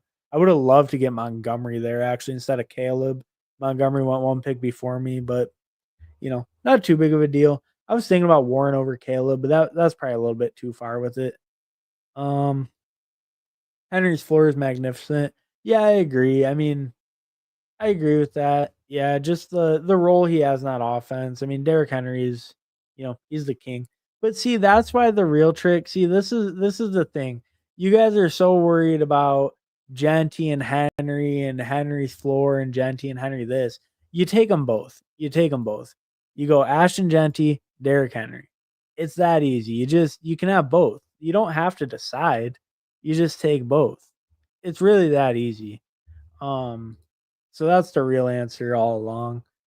Genty going to be loaded with touches. I agree. Jacobs, like for touches, maybe he was at like what, like 340 last year. I think Jacobs was at like 340. Sounds about right.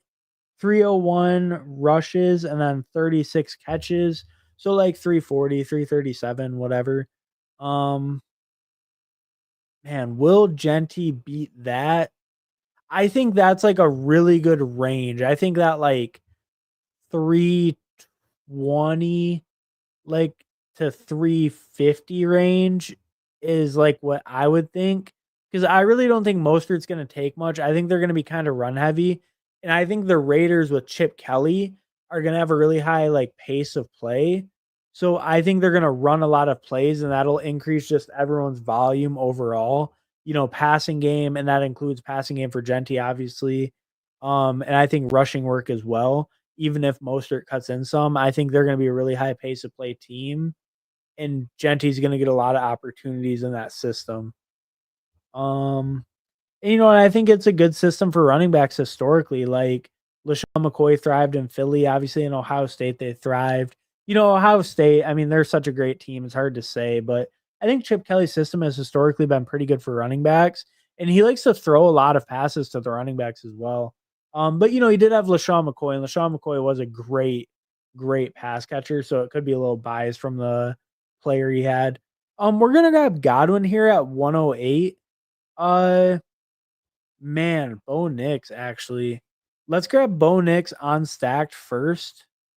Let's do that because that's a big value. And then I think we're gonna grab Caleb. We're just gonna grab both our QBs right here. We could have grabbed Godwin for the upside, but I have 5 receivers already. I have 3 running backs. I feel really solid at both. So I think I can double tap QB here, and I could arguably be done at QB. I could have went like Godwin. I could have went like Tucker Kraft. B-Rob would have been fine. I don't think running back would have been the move really. But one of those guys would have been fine. Um, I don't know. I could have went like Bo Nix, Evan Ingram instead of picking Caleb. I did already have the Chicago SF game built out, and then now I can go like Bryce Young late, and then I can have all 3 of my QBs. And then Purdy went right before me, so I couldn't get him. Dak was gone, obviously. So I just kind of did that with the Knicks on stacked. Obviously, I can get like Pat Bryant. Marvin Mims is still there if I want him. If I got Luther Burden, that'd be cool. I don't think he'll make it back. I probably won't pick Marvin Mims. Maybe I will pick Marvin Mims. as you can see, my rank 156, ADP 124. So I'm not picking much Marvin Mims. I have 1%. I'm also not picking much Christian Kirk. I also have 1%. But if I can get Marvin Mims stacked when I took Bo Nix unstacked, I'll throw him on here. Even though I'm not a big fan of him as a player, he's cheap enough. I'll throw him on a stacked team. There's not really many other Denver stacks I can get other than Pat Bryant. I can throw on my favorite 18th round Denver receiver if I want, like Vele, Franklin, probably Franklin if I do that. But we'll see. If I get Mims here, maybe I don't have to. But I'm still like 12 picks away, so we'll actually go back to the board. Um, I keep forgetting I'm pretty far away because I'm on the turn. Oh yeah, so Jacobs, I think that's like a good line. I think that's like a close one. Um, Henry and Genty, why am I not in this draft? Uh that's a bad start. No, I'm cooking. Don't even hate. I'm cooking right now. If you I mean, hopefully at least. But no, I mean, I feel pretty good with the team. I do think like starting two RBs can be really tough to build out of, and it really depends what the board gives you. But I was pretty happy with the receivers that came back to me. So starting with the two straight running backs, I actually didn't feel too bad in this one. I will say sometimes when you start like that, you're so pigeonholed in that you can get really really destroyed by the room, especially on the turn starting like that. But I feel like the room actually worked out pretty well for me. Keon Coleman, that was a little bit of a reach, I'll be honest about that one. But the rest of them I felt good about where I took them. And even Keon, I felt fine where I took him. I reached like 7 or 8 picks. It wasn't that bad. But yeah, no, I felt pretty good with that start and how it came out so far. We'll see how it ends though. Gotta land the plane still, of course. If you look back, even the best of best rookie RBs don't generally put up much. Even CMC and Beaton only put up like 15 to 16 points per game. Um, I think that that's fair. Give me a second. Have you ever heard of Saquon Barkley though? Is what I would ask. Shit. Okay, we'll go Tootin there. Because I don't know who to pick, and I'm just a slappy at heart. I think Jake Ferguson makes the most sense here. Um, man, I mean I like Jaden Blue, but I can't just pick Jaden Blue on every team I draft. We'll throw Ferguson on. We're just overweight on him in BBM, so we'll throw him on. He's a good tight end. I think him and Goddard are both good priced where they go. They're not like the biggest values ever, but they're fair. And then for my other pick, Tootin, like I was saying earlier, he's just my preferred Jaguars running back. He's the cheapest one now, at least in this room. Tank Bigsby goes 122. ETN goes 92. And then Tootin goes 132. So wait, ETN at 92. Yeah, yeah. Yeah, so I mean, I just picked the cheapest one. Um I don't know. It feels fine there. 132 is a good price. Yeah, that feels fine. And then Ferguson, like I said, I feel like he's a pretty good value. Probably need to grab like two more tight ends. Probably one more running back. I guess I'll go over the team real quick. I have a 2-4-5-1. So I have Bo Nix and Caleb. That feels pretty good at QB. Maybe we'll throw on a third later. Or yeah, we're gonna keep an eye out for a third pretty soon. Bo Nix, Caleb Williams, Ashton Genty, Derrick Henry, Caleb Johnson, Bashal Tuna running back. Feel pretty good with that. Like the upside. Like I said earlier, I'm not the biggest Caleb Johnson fan, but on a little bit of a faller, I'll take him there. He has good upside. Tootin's kind of all upside. So, we'll throw a fifth one on here, but I feel pretty good with that. I got Henry and Genty up top. Caleb should have a role, even if he's a little riskier. Tet, George Pickens, Ricky Pearsall, Rome Odunze, Keon at receiver. Feel pretty good with the receiver room. Yeah, no, I feel pretty solid with this. Like maybe I lack a little bit of that high end elite upside. Hopefully maybe Tet can break into that, or like Pickens certain weeks, maybe even Pearsall. But I think I have enough young guys who could have that upside that I feel pretty good with it, even if I didn't spend like round 1 or 2 capital on receiver. And then Jake Ferguson, I feel good as my first tight end. Like he's not great. It might be a 3 tight end build. Maybe if I get like a Hunter Henry, I'll stop at 2. I could stop at 2. It'd be a little bit of a weaker 2, but I would feel okay with it. Um, but yeah, that's kind of the thing with the tight end like Ferguson. Like I could stop at 2 if I get a decent one, like Ertz, Hunter Henry, but I could still get a third even with them. You kind of just go like how it falls to you and stuff. I feel like he's kind of right on that borderline. Um, Oh, if you look back at the best of the best rookie RBs, Johnny don't put up much. Even CMC and Bijan only put up like 15 to 16. Uh, yeah, but I would say with CMC and Bijan, like Bijan was coming in to a situation where the year before a rookie had 1,000 yards rushing with Algier, right? And Algier got a good workload. And then who's McCaffrey split with? Is he D'Angelo? Is it McCaffrey and D'Angelo Williams split work when he was a rookie? I think that's right. Well, whoever he split with though, McCaffrey is splitting work. Bryce Young goes ahead of us. Um, Not too big of a deal. We don't really have any other stacking options. Let's just grab Cedric Tillman here. He's my favorite pick right here. We'll just grab him as a sixth receiver. That feels pretty good. I really like Cedric Tillman kind of over this range of receivers. Dobbs is fine too, but I'm really high on Tillman. I have him ranked about 15 spots ahead of ADP. So I'm grabbing him quite a bit. Uh, Hunter Henry, I just like where he goes. I think he's a fair price.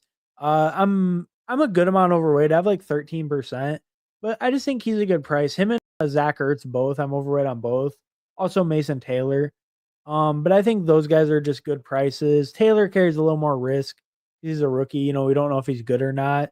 But I think Ertz and Henry are just, good solid production where you can pick them.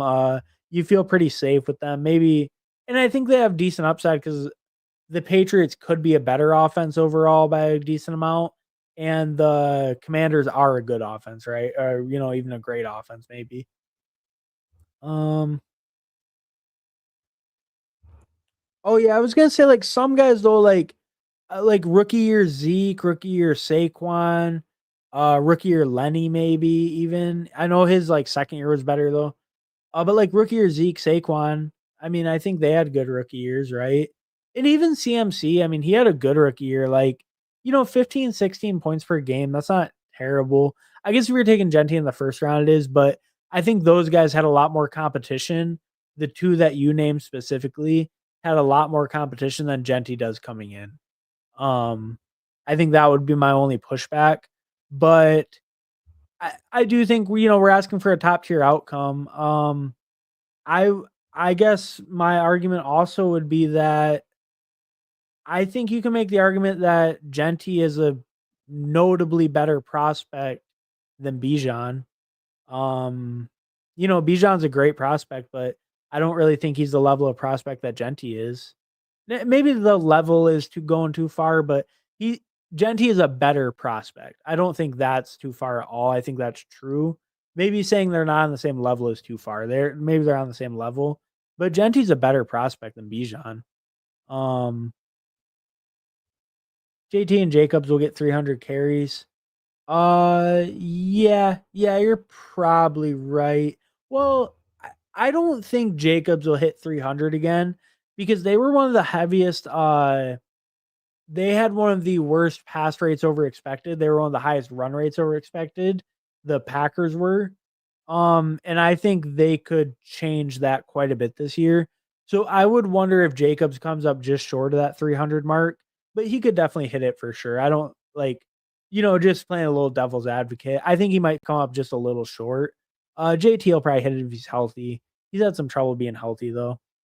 Um, Henry's biggest strength is his team will not be tanking or sitting people weeks 15 through 17. If they change into even minor injuries could end their season in fantasy. That's a very good point, Sladen. Definitely agree with that. Yeah. Yeah. And I mean, that's something like I don't personally factor in too much because it's just so hard to know who's going to be good, who's going to be bad, or like that minor injury thing, like you said.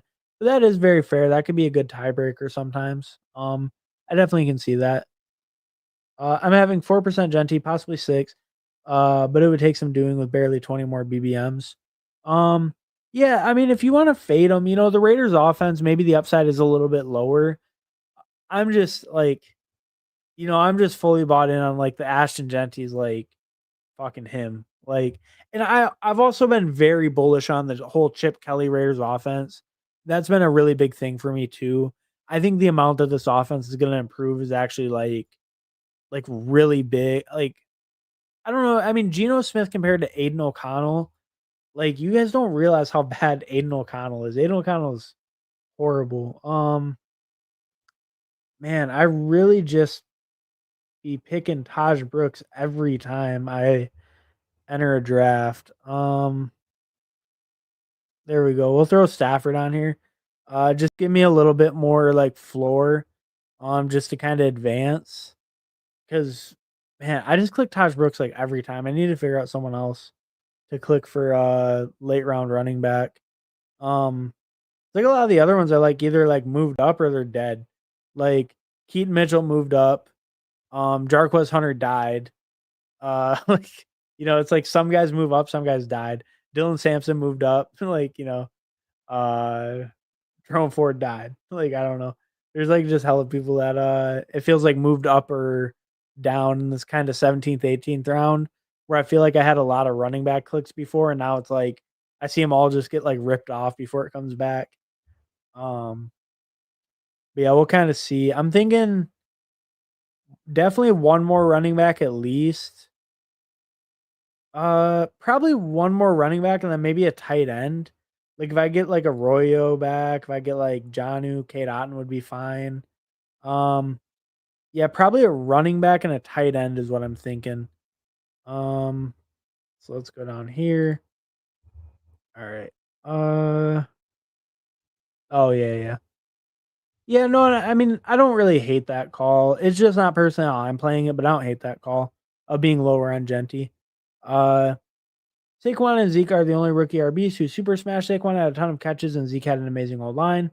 Um, yeah, no, I mean that's fair. That's fair. I'm obviously using kind of the more nutted outcomes, but I do think as the level of prospect, like okay, I guess Saquon and Zeke are the best comparable as far as level of prospect and lack of other competition in their backfield that I can think of. Maybe like Lenny Fournette's a good example. I don't really remember him splitting with much. And he was like the dude out of LSU, right? I know he dealt with some injuries. I don't know if he dealt with as much his rookie year. Because he had like the knee bruises and shit like that early in his career, like some knee issues. But maybe like Lenny Fournette's a good example. Or like T Rich. Like T Rich had like 1,300 and like 10 or 11 touchdowns. He had a good rookie year too. And I mean, he fucking sucked.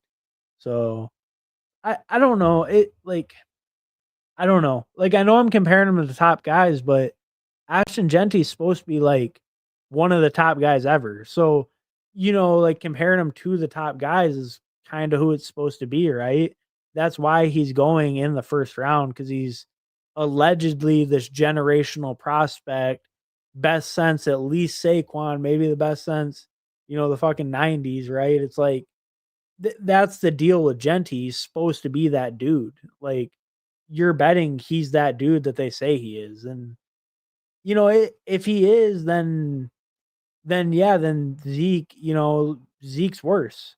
If he is, then Saquon's maybe worse as a talent. So it's like that's the argument. I think that's the bull case. And it sounds crazy, but think about like how people talk about Genty as a prospect. Like that's how he's talked about. That's the air he's talked about in. Um Bears is best case for me. I'm sorry, who aims. I'm so far behind. I have no idea what that's in reference to. Uh, I just picked Mix at 110. Crazy how less confidence I am at 110 now that I was at 85 a couple weeks ago. I feel that one, Sladen. Oh cool, I got a Royal back. AJ Barner's gonna wash him and take his job, but it's cool. We'll pick him anyway. Um, we'll pick Kyle Monagai, I guess, or Monungai. However, Monungai, I think, is probably more proper. Uh, or I actually said I would throw Sean Tucker on. Shout out, if he sees it, Mr. Grapefruit. He came in the chat like last time I was live. He said pick Sean Tucker, so we picked Sean Tucker. Rashad White's still dealing with an injury. Sean Tucker, I don't mind him in the last round. I was kind of saying I need like a different pick than I've been clicking. Mania guy would have been cool. I don't have any of him in BBM yet. I have some in general. But he would have been cool. Uh, but on this one we'll throw on Sean Tucker. That's kind of different than normal. I don't have any in BBM yet. So that's kind of a cool different click. Probably get a Mania guy share pretty soon. All right. So and then I'll check out your team. So I know BP, Nick, and Green Bean are in here. And then I'm gonna head off after that, but I'll try to catch up with the chat first. Man, I'm way behind. Should I trade Pickens and Aaron Jones for Chase Brown? My other wide receivers are Nico, Jawan, and Olave. Nico, Jawan, and Olave. Uh, in redraft, I'm assuming this must be in redraft. Man, I like to be honest with you, I really love Pickens. I do think you're getting more value with Chase Brown though. I want to say the Pickens side because I'm like a giant Pickens fan, but the Chase Brown side's more value probably. You probably go with the Chase Brown side. Um yeah, Jawan's a little scary as one of your only two receivers though, but if you have like a guy as another fourth guy that you feel okay with, I think I'd probably do it for Chase Brown. The value's probably there. Second that, smash the under. Uh Oh yeah. Oh yeah, and that is crazy. Like I was doing the same thing. I was taking them in like the 80s, 90s, and I was like, "Oh man, that's a great dip." Blah blah blah. And then it's like it just keeps getting murkier and murkier, and I'm like, now I don't even feel comfortable just taking them at all. It worries me too much. Smash the under. How was JSN at 38, bro? What the fuck? I know, right? It's way too high. It should be at like 58. JSN fucking blows. No, maybe your JSN slappy. I'm not much of a fan of JSN to be honest with you. Um I'm just not super in. I think he's kind of like more volume based. I think I'm really out on just their passing offense as a whole. I think JSN's fine as a talent, but I'm not really in on Darnold with the Seahawks setup. I think their offensive line is bad. Darnold's been bad under pressure most of his career. Um, he kind of started regressing near the end of his Vikings tenure. I think he just got a great situation like last year, and he'll kind of fail in Seattle. I think JSN's like not the worst pick, but I really, really don't like him there. Like I don't pick him much. I think he just kind of underwhelms this year. I think Seattle's passing game as a whole does. Hashtag not in my rooms. He's almost a lock to be there in the fifth if you let him. Oh yeah, Brees. Oh yeah, no for real. It's fifth round Brees Hall is so crazy. Like, like, bro, I'm gonna have like 30% Brees Hall if people are really dropping him to the fifth like every time. Like, you don't think I can get 15% more of a player with 2 weeks left?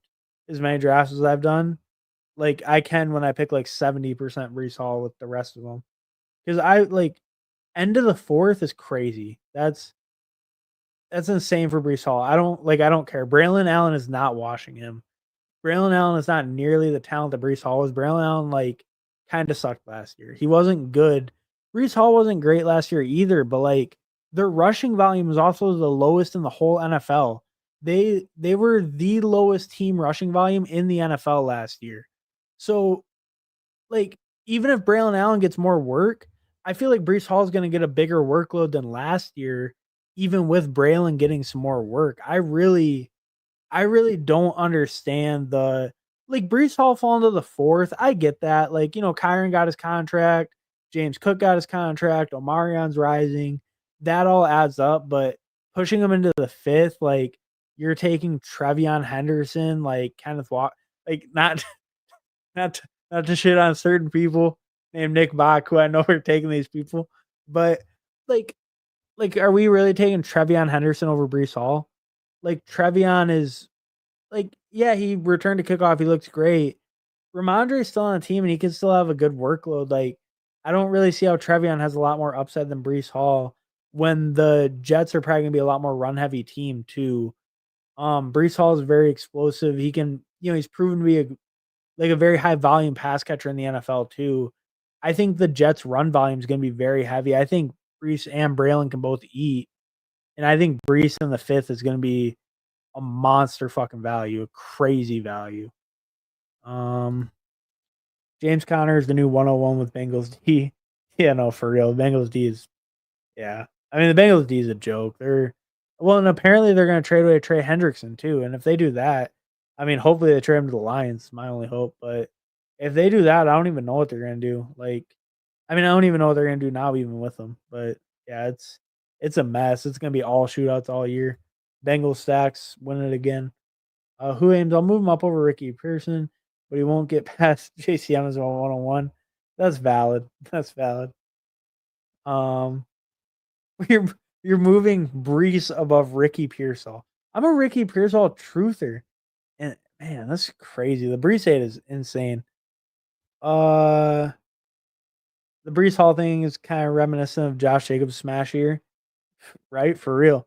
Well, it's like I don't know. It's just all like FUD, right? Oh yeah, that was like Josh McDaniels was playing him in the Hall of Fame game, right?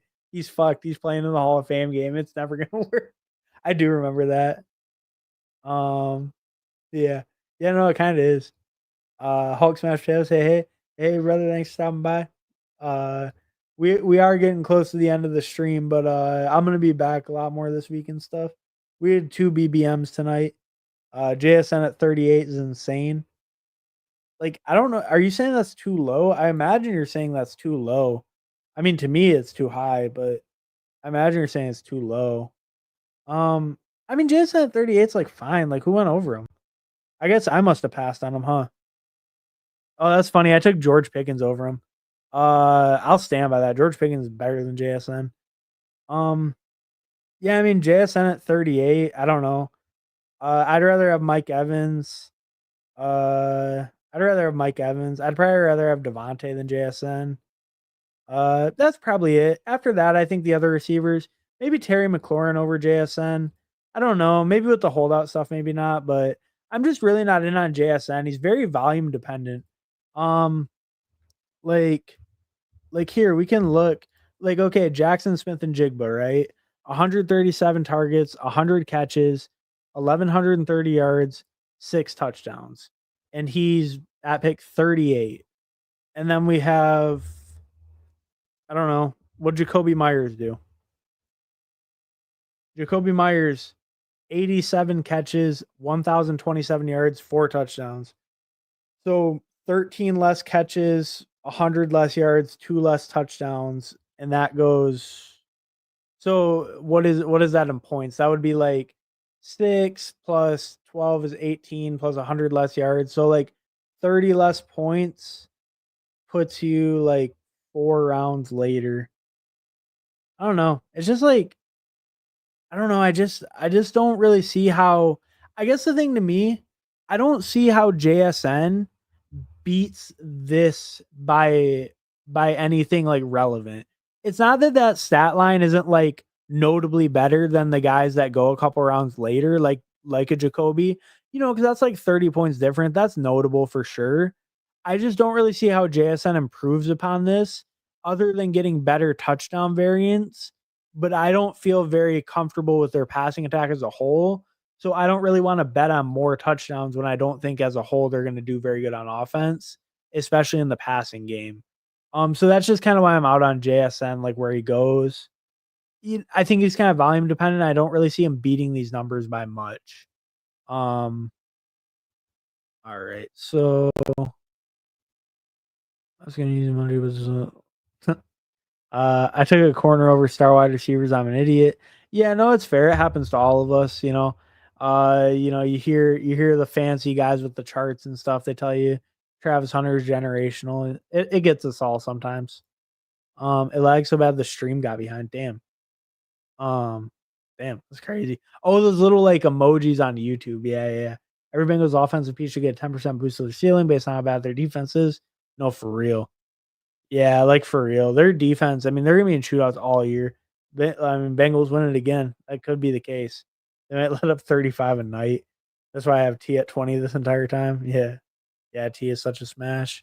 Yeah. Yeah, I mean T's a good price where he goes. A little bit inconsistent, but in best ball you don't really care that much, I guess, right? Um And, the only thing I've never liked about T, he's always had, like, so many soft tissue injuries, but he doesn't usually miss a ton of time, so it's not like the end of the world. It does worry me a little for, like, a mid-second round pick, but injuries are fluky, you can't really bet on that. He does get the hamstrings pretty often, though. The Johnson Warren flipping is happening.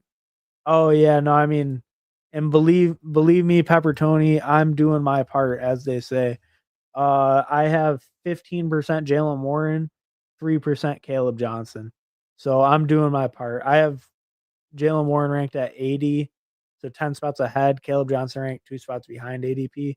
I do still have Caleb ranked higher than Warren though, technically. And I did take Caleb Johnson on this team actually. Um, but like I said, very lopsided to Warren's favor. This one, Caleb Johnson fell all the way to 84. So, at that price, I'm gonna scoop up some of the value. Um, but yeah, for sure. You see Warren moving up towards him. Warren's been a big target for me this year, actually.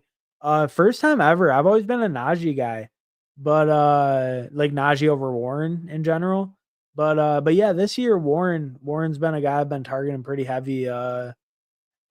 More like in the summertime, not as much in the spring, like pre-draft. But yeah, just kind of throughout the summer.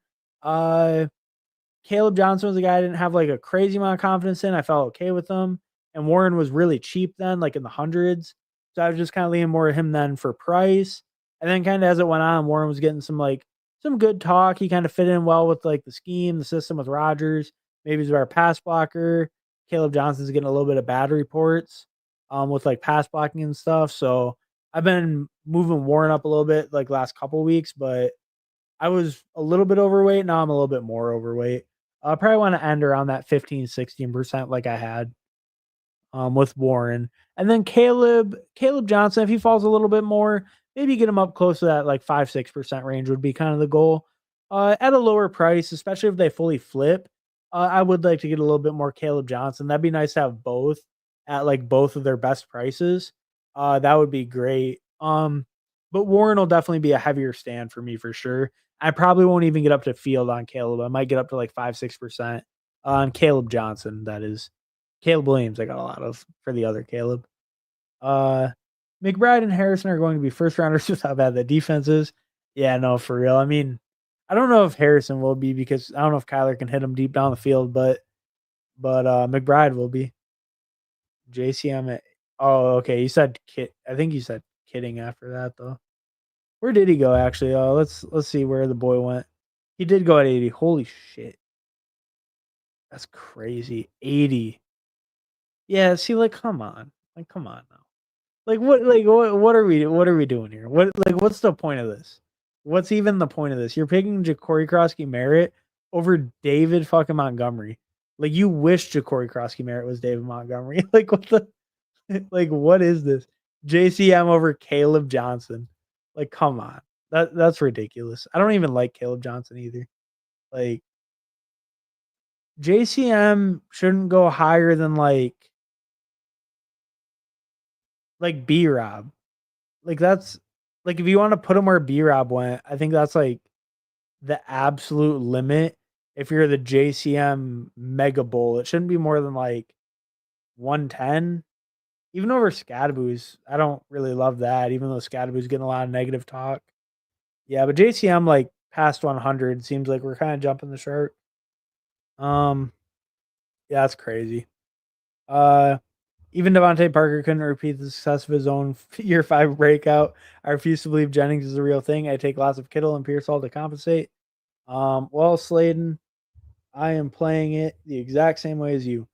Here we can even see all tournaments. Let's do that. Extra fun. All tournaments, like 600 drafts or something. 2% Jawan. And then how about the GOAT himself, Ricky P?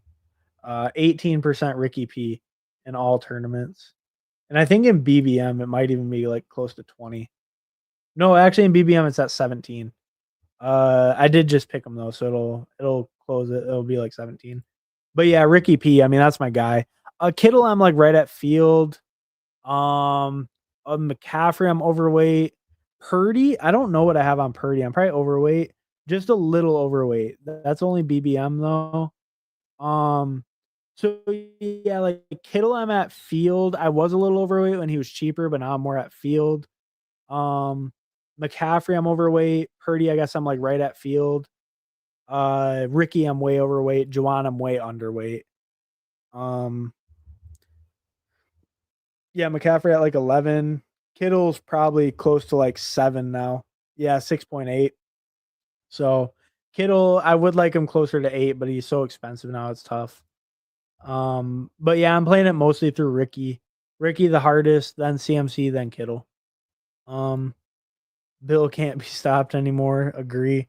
Fuck Bill. JCM it is. JCM is fancy Carson Steele. Changed my mind.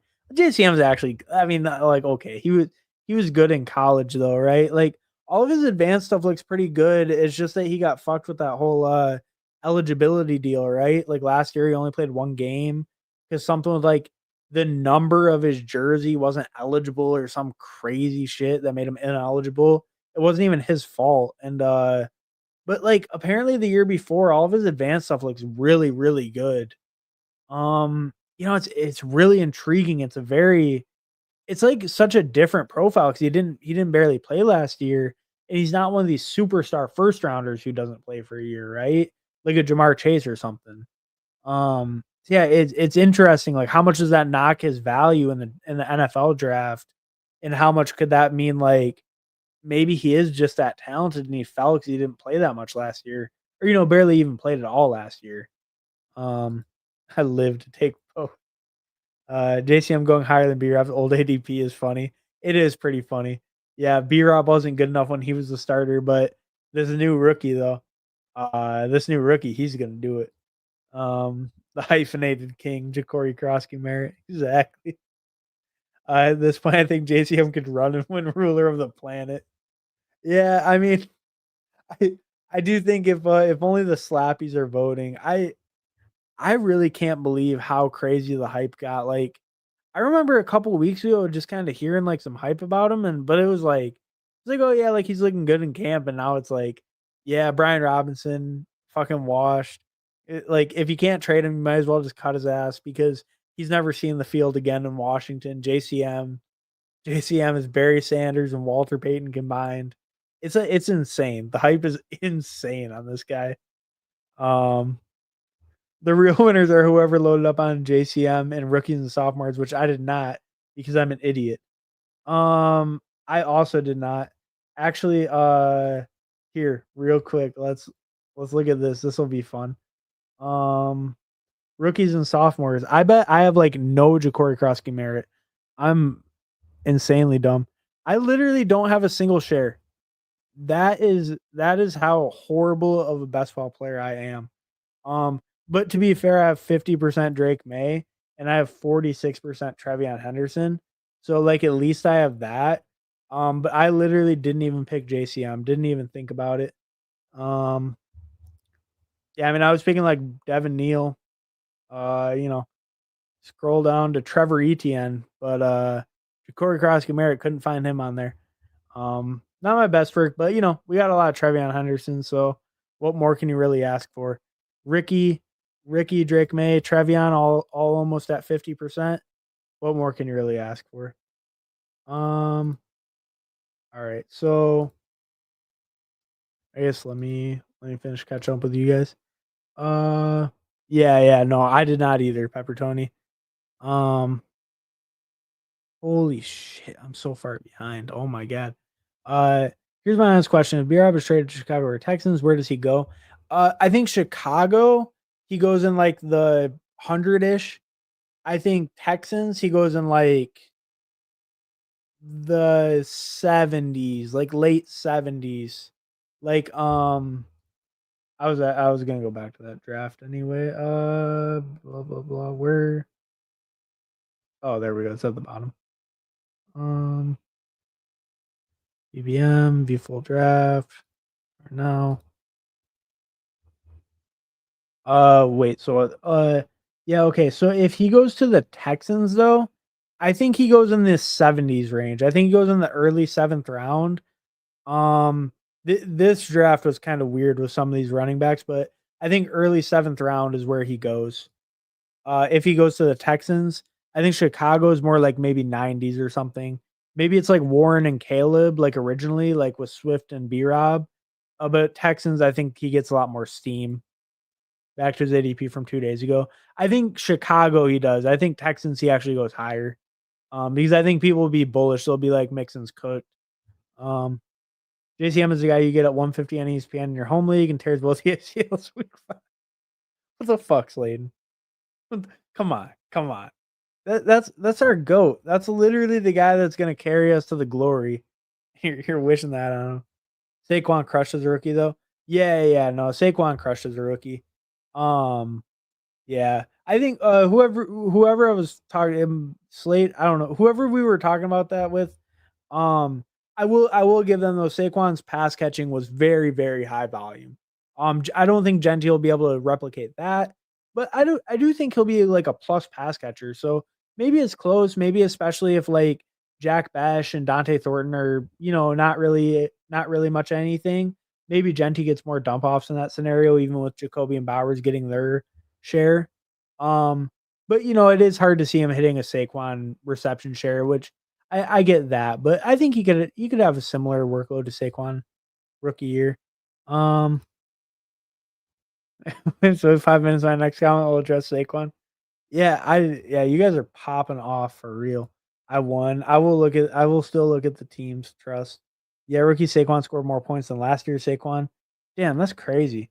I guess I didn't realize. I mean, I know he went over 2K from scrimmage, but I guess I didn't know like the touchdowns were there. I wouldn't have thought he scored more than last year. I guess he didn't have a crazy amount of touchdowns last year. 91 receptions, yeah. No, Genty's not gonna have that, but he could have like in the 50s or something. I think that's reasonable. Especially if he gets a little bit higher on the reception workload. Um, yeah, I think he has 70 plus. Okay, yeah. So I don't know. I don't think that's too crazy. That is pushing into the higher end of the range, I think.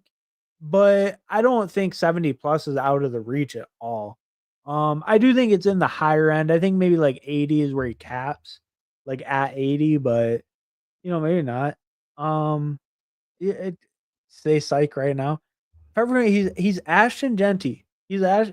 Do you not know who this man is? He's like the greatest running back prospect you've ever seen in your lifetime. Apparently, that's the thing, right? I mean, if he's the greatest running back prospect of all time, then it's like that's what he is, and you can luckily get him in the second round a lot of the time.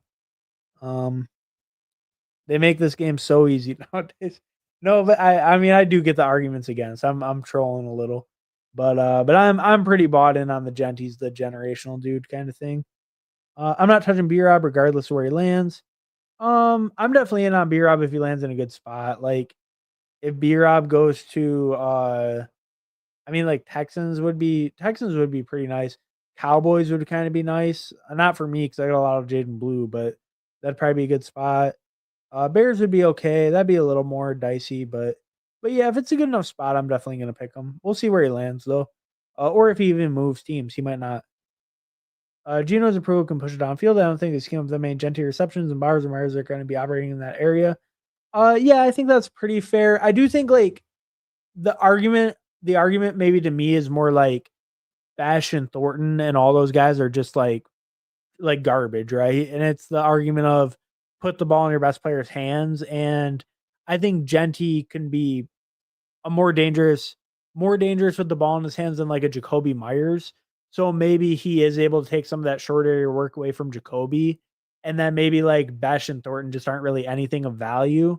So they need more receiving options anyway. And he's just able to kind of soak up as the third receiving option behind Jacoby and Bowers.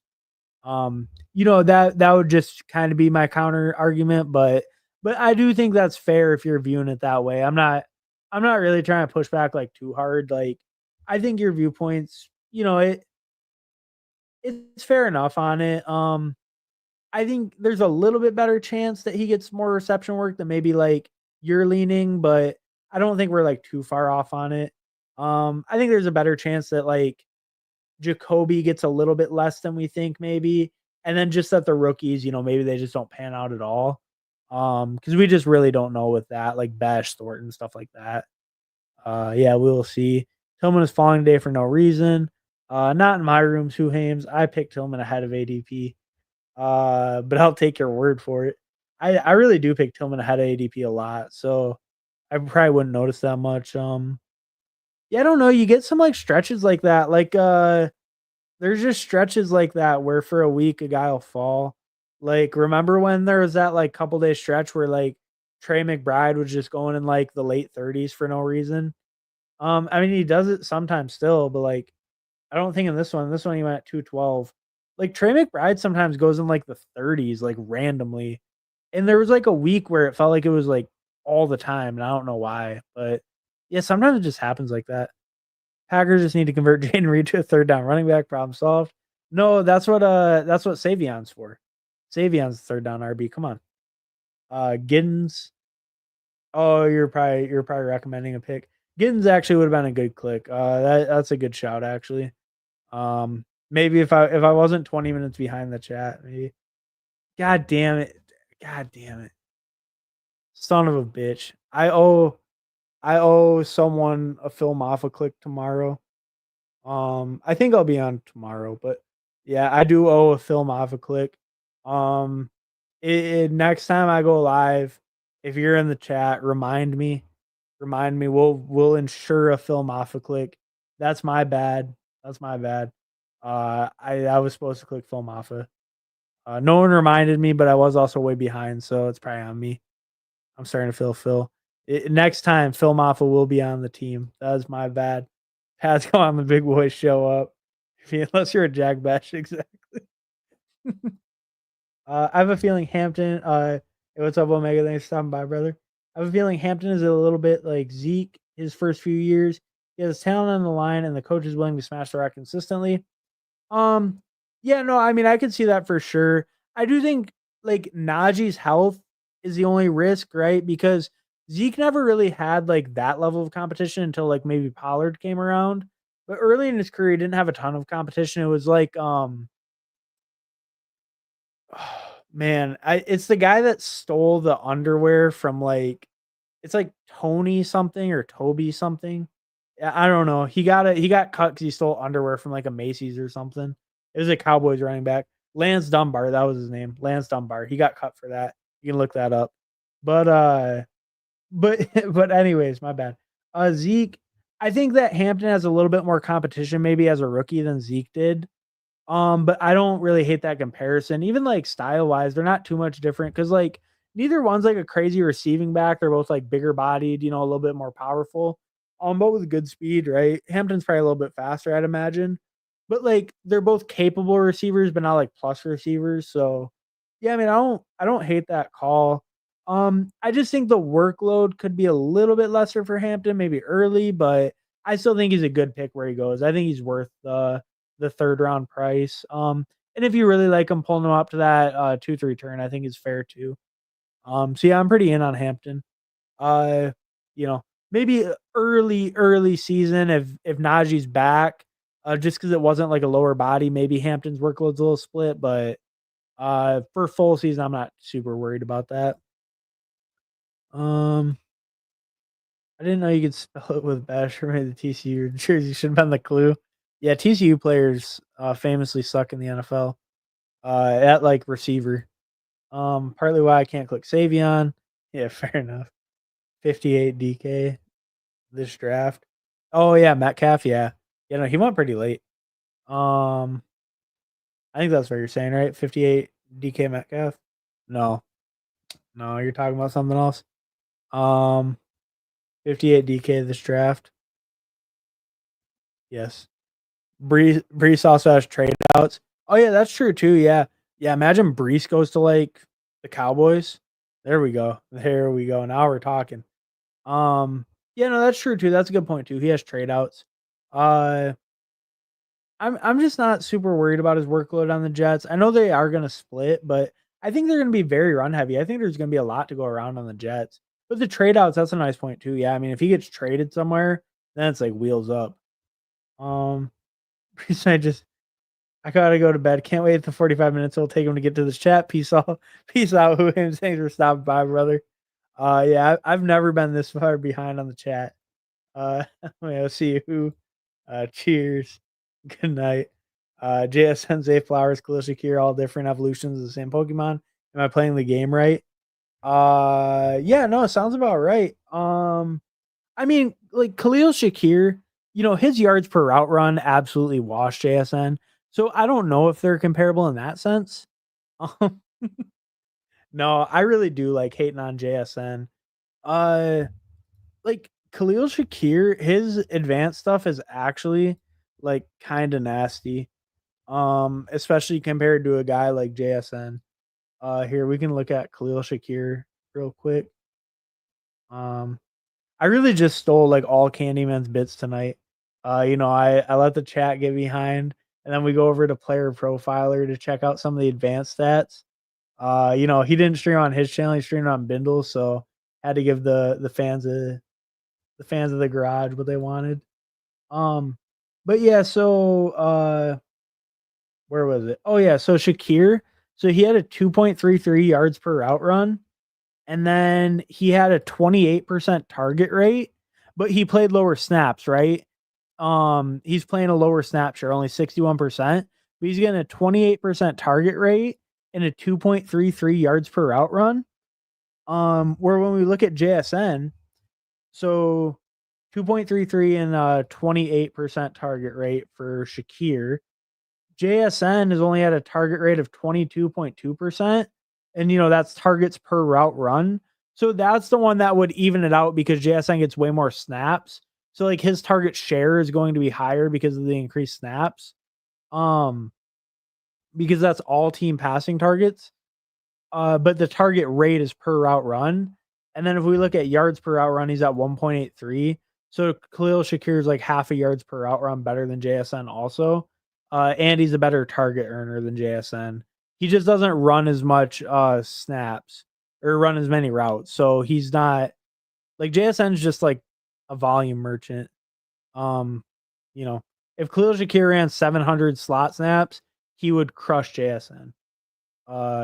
Like, efficiency wise and everything, at least. Assuming he didn't fall off significantly in efficiency, he would crush JSN given JSN's volume. But yeah, any chance to hate on JSN, I'm gonna take it. Run with it.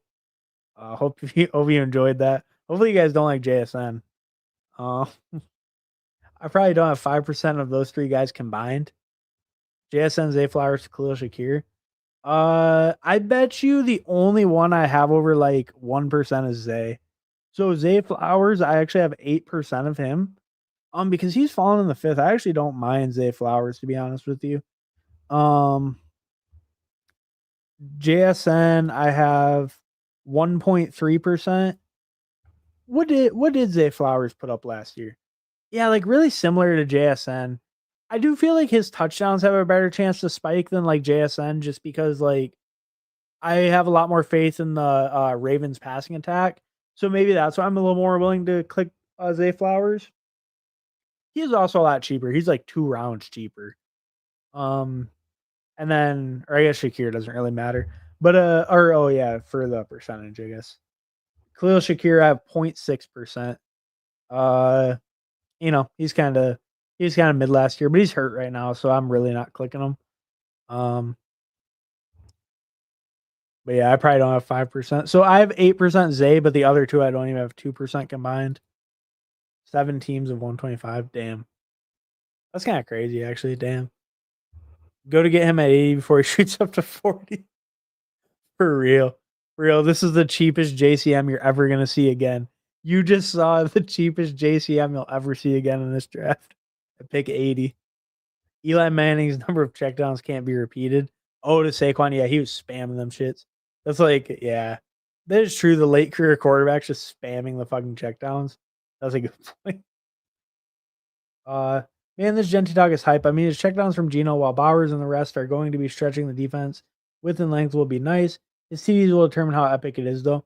No, and I agree, and I think that's the biggest argument for like the Saquon or not Saquon, Derrick Henry over him is like Derrick Henry could get Derrick Henry could get like 20 touchdowns, but like Genty, he's probably realistically capped in like I don't know, like low double digits, maybe mid double digits of everything where it's perfect.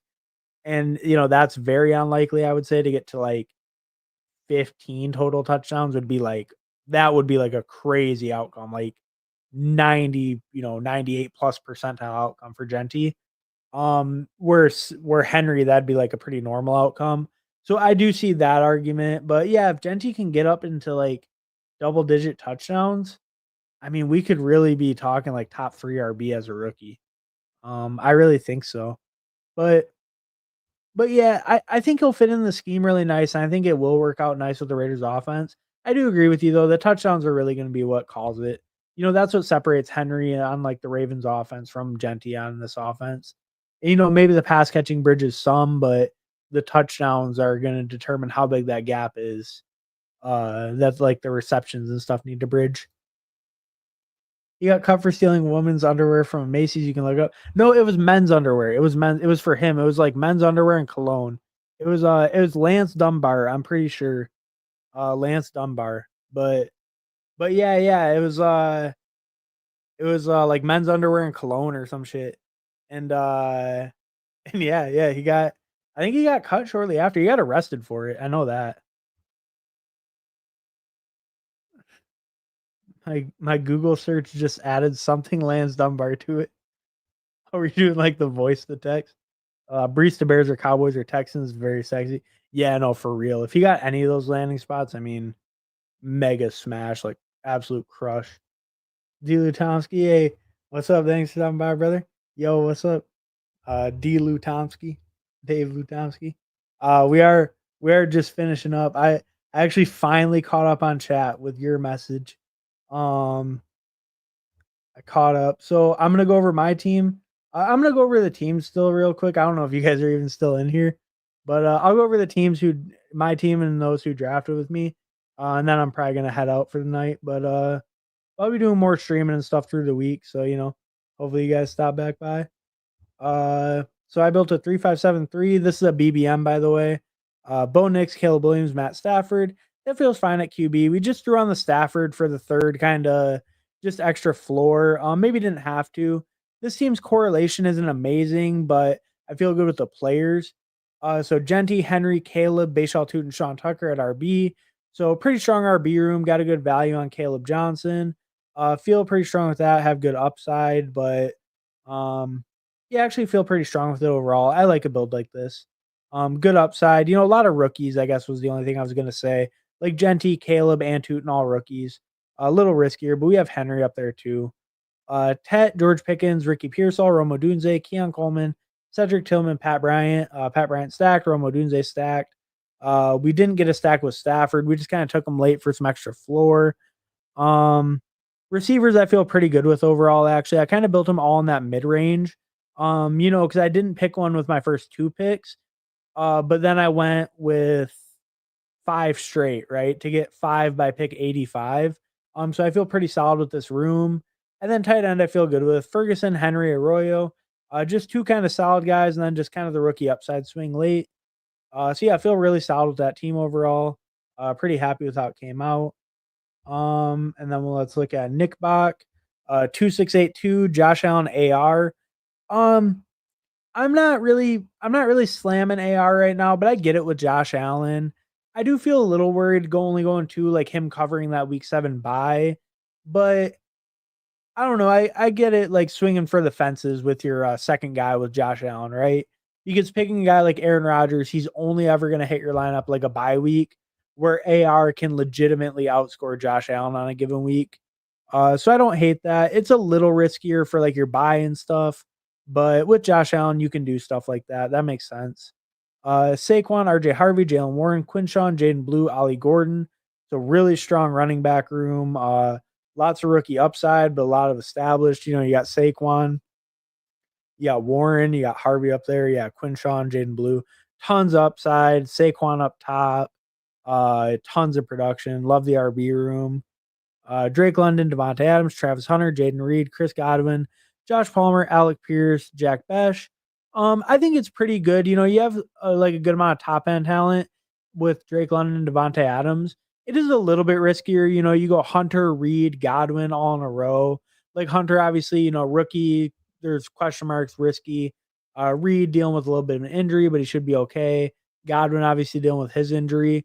But I think if the health works out, like Reed's healthy, and then Hunter's playing a decent role on offense, I think then your receiver room could be very strong, especially like Stafford's healthy too. It's maybe just a little like there's some risks baked in, but there's a chance to have really, really big hits. Like you got Godwin at 115, right? That's obviously a risk, but that could be a massive hit that kind of carries this room with a later pick that you made. And then you did build out volume, get some spike weeks, Palmer, Pierce, just Jack Bash thrown on, just the upside that late. And then Warner, it's perfectly fine with that two tight end room. So yeah, I like the team overall. It looks solid. Really strong RB room, elite QB, obviously. Decent tight end room. And then I think receivers okay. You need a couple things to break right, and it could be like a real contender if a couple things break right at receiver. All right, and then let's look at Green Bean, and then we'll look at BP. So Green Bean built a 3-4-9-2. That's a pretty interesting build. All right. Fields, Herbert, Darnold. Like the QB room, yeah, really solid. Fields and Herbert alone are solid, and then you got Darnold at a nice fall. So, just tacking him on extra floor, like that play. Bijan, Pacheco, Mason, Dobbins. Uh, yeah, I actually think that's pretty solid for 4. Dobbins is gonna split time, but he has a solid role. Same thing with Mason.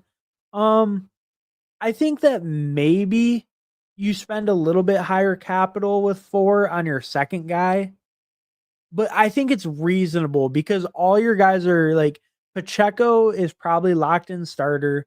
Bijan's obviously an elite. He's carrying, right? Every week except week 5, he's in the lineup.